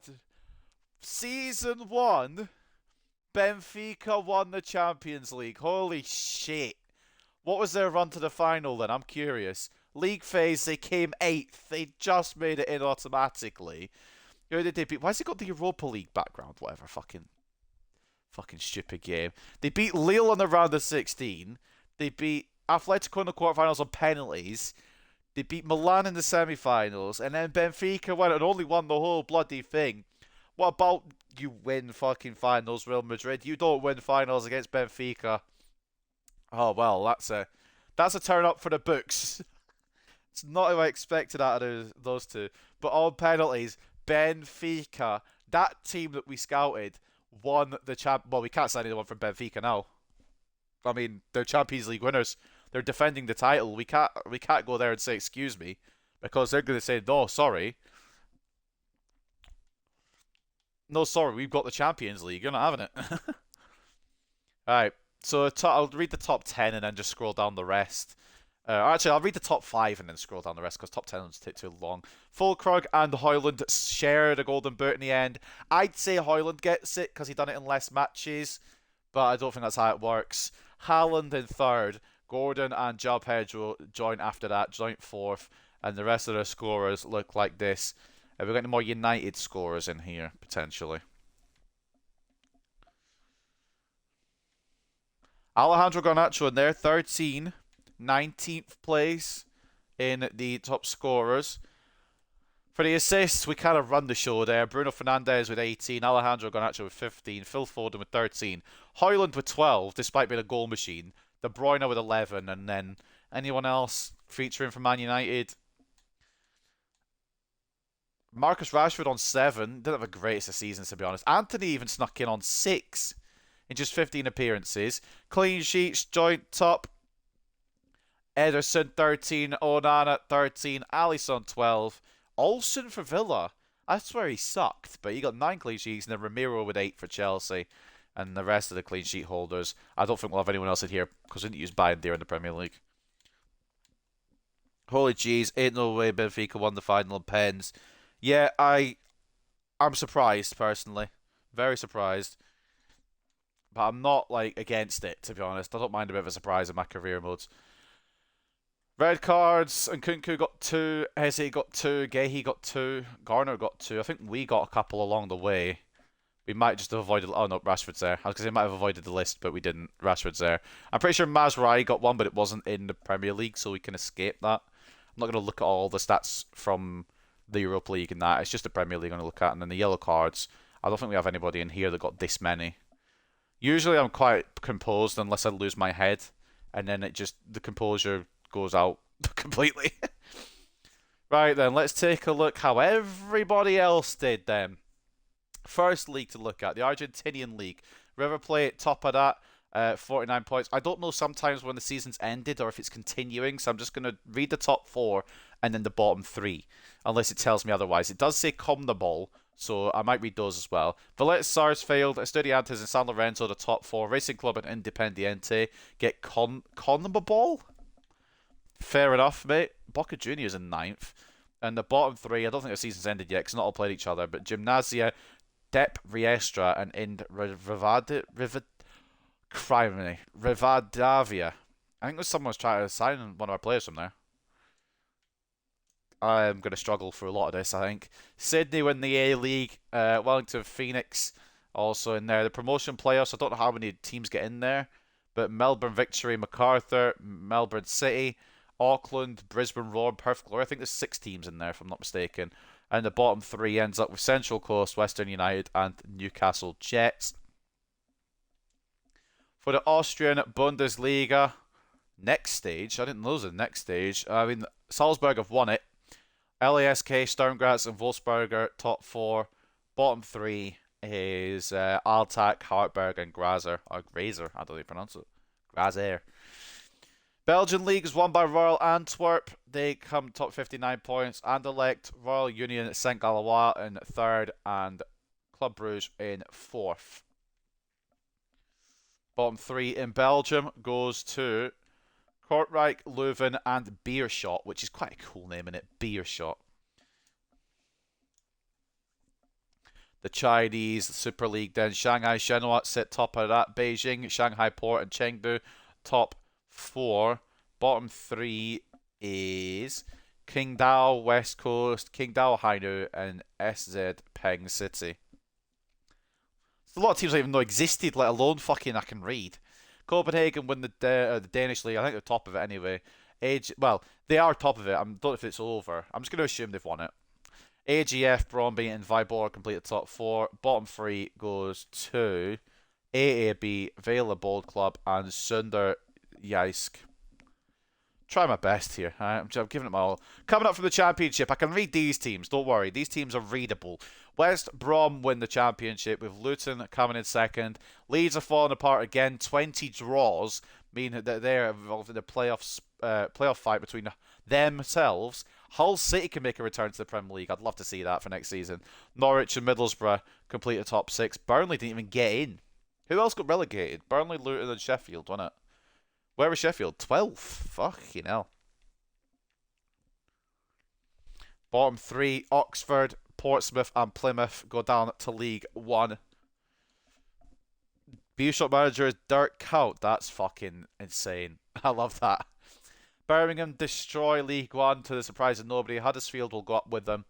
Playoffs are going to be between Bolton, Barnsley, Wickham and Rotherham. As we read down, I'm curious who's gone down. Wrexham in 11th.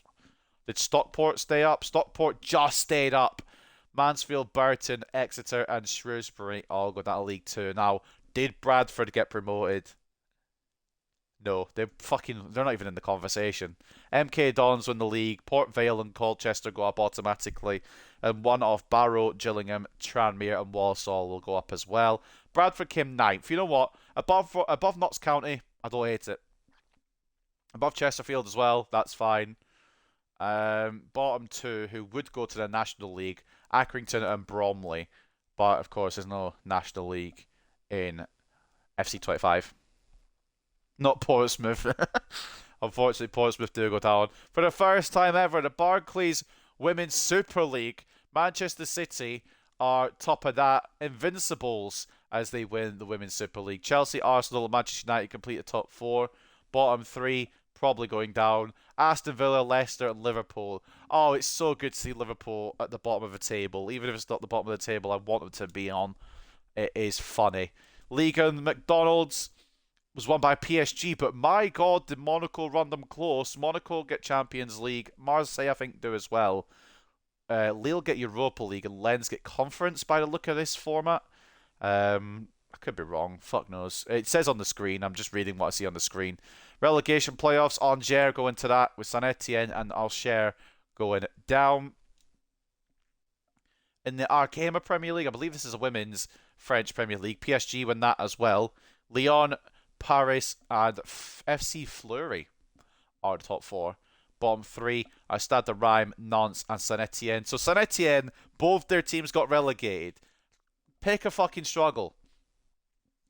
In the second league, Lorient and Metz come back up with Grenoble Foot going against, I think it was, who was it? I think it was Auxerre. I don't remember who was in the playoffs, but somebody was in the playoffs. And Grenoble Foot is the other team to face them.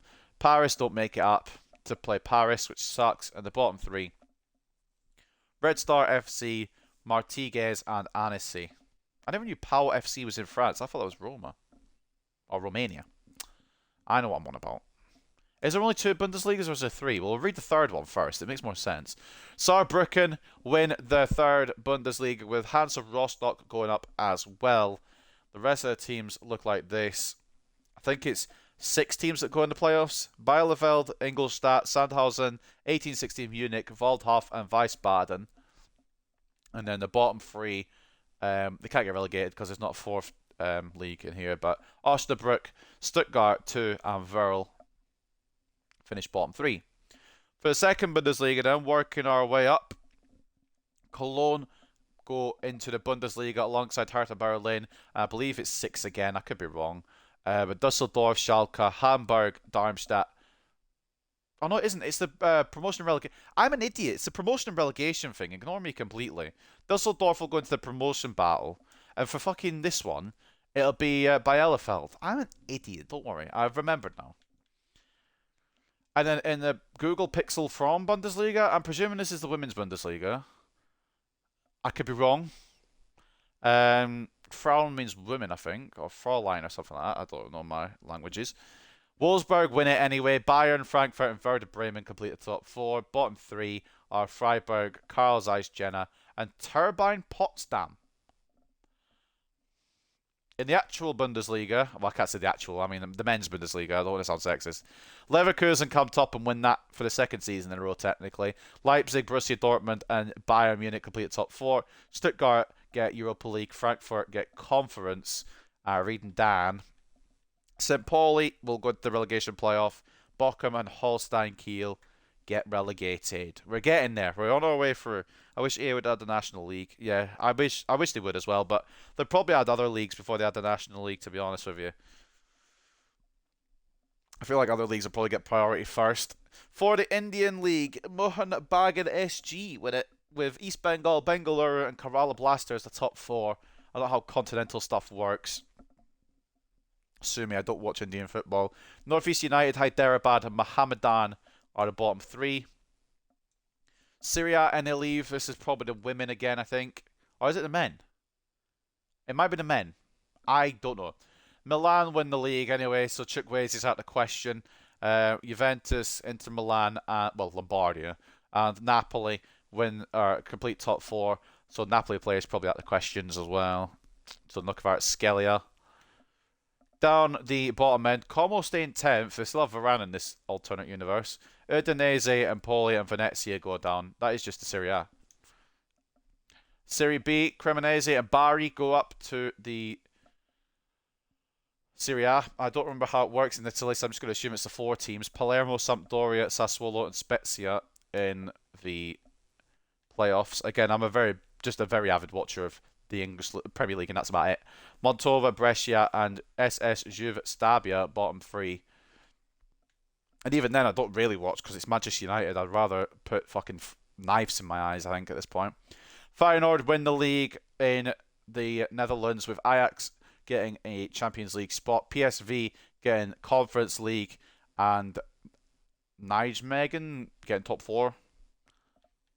Bottom three goes to Valvik, Breda, and Willem. In Norway, then.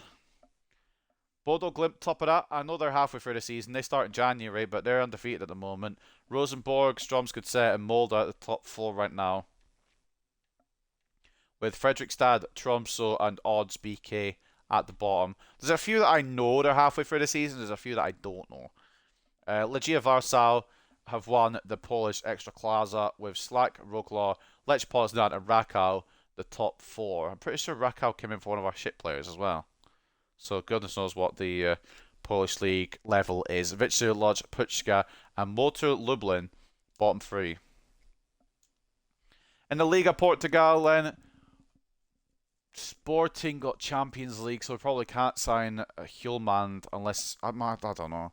Porto win undefeated and win the Liga NOS. Sporting and Braga get Champions League. Benfica get Conference League. Actually, no. Benfica don't get Conference League, do they? Because they won the bastard thing. So ignore that. The game's lying to you. Football sad. Estrela, Amadora, and Firenze, the bottom three. I mean, there's going to be 4 Portuguese teams in the Champions League. Unless they just take Braga's spot. I don't know. Fuck knows how it works anymore. With the new format, I'm even more confused. I know we're in it. I only know we're in it. I don't know who the fuck else is going to be in it. St. Pat's win the Irish League. Bohemians get Conference League. And the bottom three are Drogheda, Shelbourne, and Sligo Rovers. For the K-League then, Ulsan HDFC are winning that. I think they've won that. I think the season's over there. Seoul, Daejeon, Hana, and Suwon come top four. And the bottom three, Gwangju, Gangwon, and Incheon United. Bottom three. For the Romanian League, Craiova win it on goal difference over FCSB. So not only did FCSB just miss out on Europa League qualification, well, get to the round of 16, they also just missed out on the Romanian League, which is sad news for them. For all Constanta and FC Dynamo 1948 get the top four. And UTA Arad, Unirea, Sloboscia, and SC Otalai Galati are going to be the bottom three. In Saudi Arabia then, Cristiano Ronaldo wins another trophy as Al Nassr go top and win the Russian Saudi League. Al Ittihad, Al Hilal, Al Tawun top four, and I believe they all enter the Asia Continental Cup. I don't know how it works. Bottom three, Damac, Al Riyadh, and Al Oraba. In Scotland, Celtic once again win the Scottish Premier League. Rangers come second. Imagine my fucking shock. And going down, St Johnstone for definite. I believe Ross County going to a playoff game. I should know the fucking rules of my own country, but it's Celtic and Rangers. It's boring, isn't it? La Liga Esports then was won by Bilbao. What are they cooking? They won the fucking La Liga and they won the Europa League. I mean, they signed Alphonso Davies. That probably helped. They've signed. I mean, they've broken the rules for their own Basque players. My battery's low, so give me a second to change them. They've signed. They've broken the Basque rule.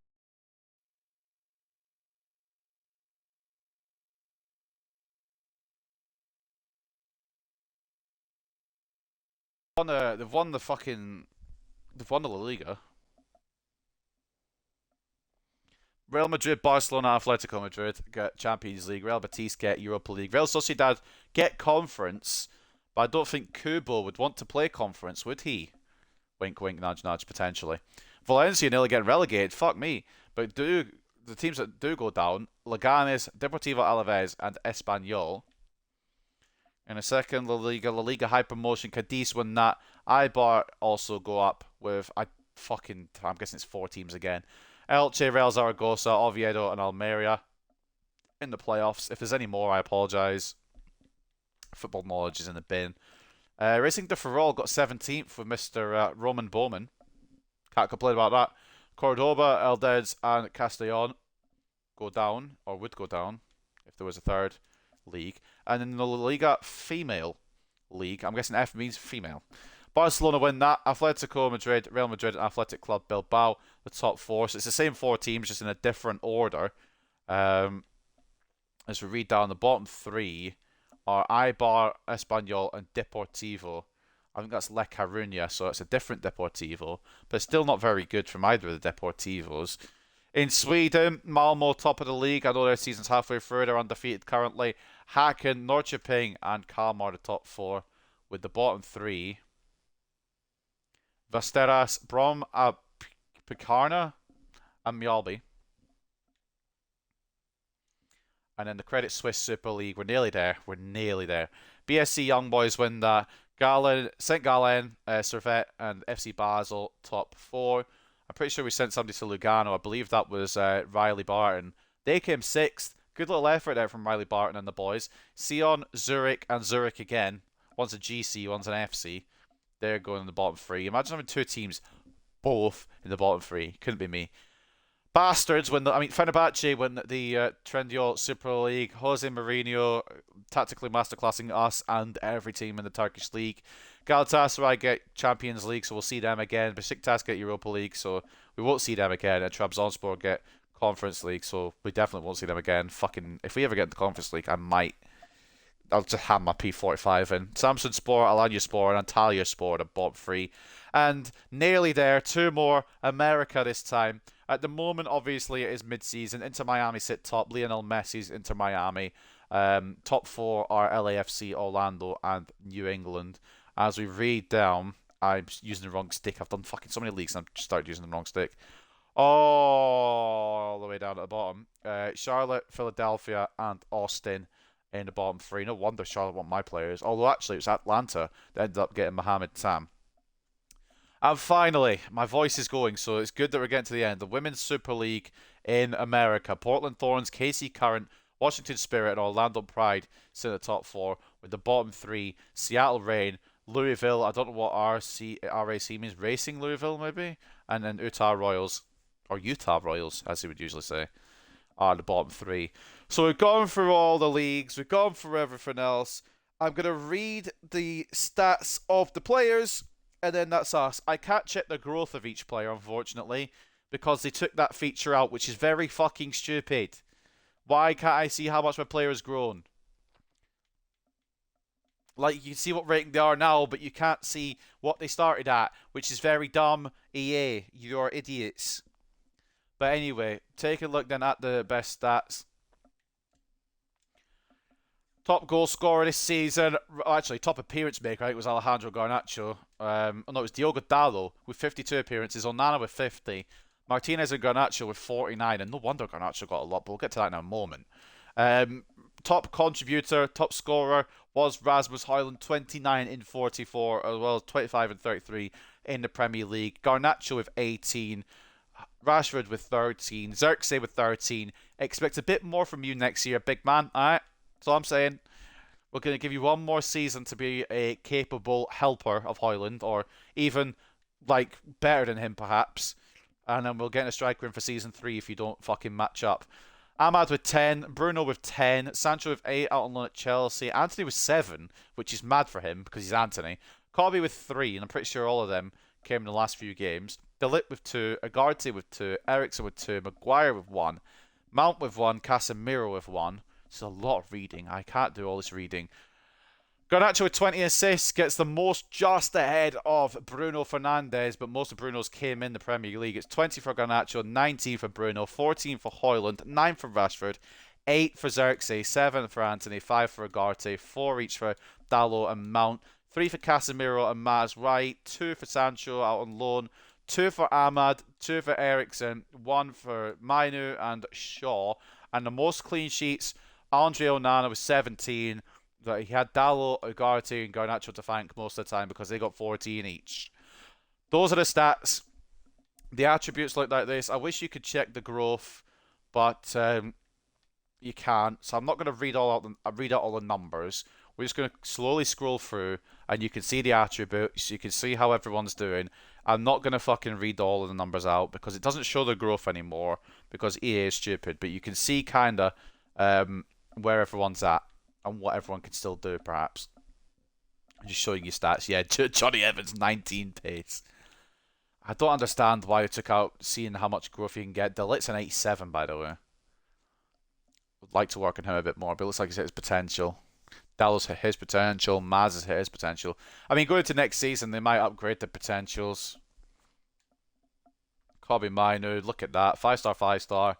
Can do pretty much anything you want. Sancho looking decent. Eriksen 5-star, 5-star. Unfortunately exiting, and with 48 pace, it's probably a good time for him to. Tam's looking alright. Longo, I probably could have put him on a development plan to help him a little bit, but I don't care. I just want to get him off the books. Mount doing alright. Barton. I'm not at Bowman yet. I'm getting excited. McDonald doing alright. Kamalo's its potential of 63. You wonder why I want to sell him. Rashford. Garnacho, still room to grow. Still plenty of room to grow. Laurent as well. Ahmad's looking good. Anthony's actually quite fun to use this year. But this is the man, the future. And it purely is because his name rhymes. But look at those stats already at just 16 years of age. Roman Bowman, absolute baller. Wheatley looking good. Xerxes could probably improve, but he will probably improve. Højlund as well. Hugel, and then Bram de Jong. So that is all my talking done. Does anyone else want to see anything else? I'll give you guys a few seconds. Anyone want to see anything else before we get to the end here? My phone's on 10% battery. It's hanging on for its life. I don't think there's anything we missed here. Mazraoui, potential deal. We've covered all this. Last Premier League team of the week. Højlund got in. Of course he did. Fucking hat-trick. Ali's going to get sold. Tam's going to get loaned. Ali's going to get loaned. I think... Sorry, Anthony Gordon got player of the season. Fair play, I suppose. I was wondering where Højlund's player of the season was, and I realised we're not getting one. Anthony Gordon gets it. Fair play. But, yeah, if there's nothing else to cover, we'll jump into Season 2, and we're going to leave it there for today. And all I'm going to do is check my budget. That's literally what I'm going to do.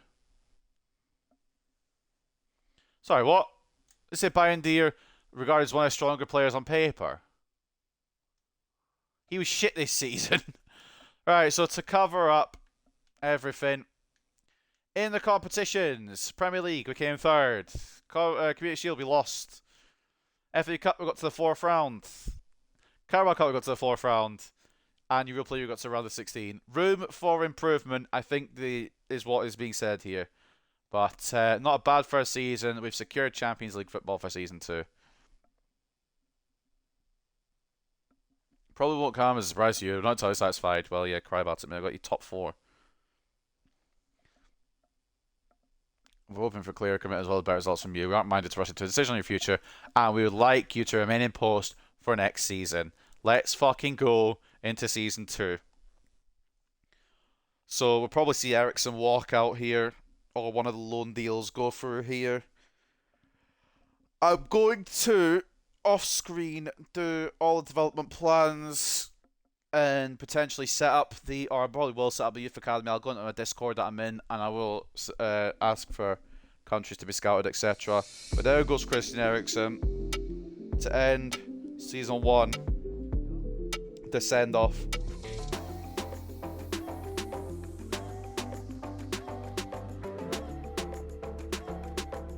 Off to Galatasaray goes Christian Eriksen, and into Season 2 we go. We've got a few things to do. First of all, we'll get the Hutchinson plan done because I don't want to leave him, like, hanging. He's actually quite good, so I don't want to fuck him over. Review board objectives. Goodness knows what it's going to be. They want us to win the Premier League, win the FA Cup, increase the worth. Youth development don't really care. That's fine. I will still do some anyway. Sign 3 of the best players in the world, 82 plus. We will do that. And they want a treble. I'm going to be transparent. There's not going to be a treble. We aren't going to win the treble. But that is fair enough. Budget, it actually depends. Can we win the treble with the budget we get? 177 million. We have been nice. We have been very, very, very nice here. And of course, we've got the short list. I won't sign anybody off screen, but I know who my first signing is going to be. And his name goes by the name of Dave. Dave's Saves. If I don't sign David De Gea as a backup goalkeeper, I think I'm going to regret it. So he will probably feature. Tigoland probably will come in as well and get loaned out. But with that, it really could be anyone's game. I'm going to look at development plans, see what could work, see what won't work. Again, players like, where is he now? I can't get on the overall thing properly. There we go. Players like this man, Jadon Sancho. Discussion maybe had about him. He's still got room to grow. Do we want to stick with him? Do we want to not stick with him? That's a discussion to be had. But other than that, I'm going to leave it there because we're 3.5 hours deep. I think I might even leave this to upload tomorrow rather than do it tonight. But I will take a look at development plans, take a look at everything, and I will fix it up for next time. But I hope you guys have enjoyed. I will also do contracts off screen, so it's not like a waste of time watching us or watching me do contracts off screen. We'll renew them and everything like that. But I hope you guys have enjoyed the Season 1 finale. We secured top 4. We finished 3rd. And with a new season coming in, I am here to tell you now that we can sign players. So leave your suggestions. I will at the very least look at them. I've got a couple of players in mind already. We've got 177 million. Hope you guys enjoy your weekends. Take care, and I'll see you on Monday. Peace.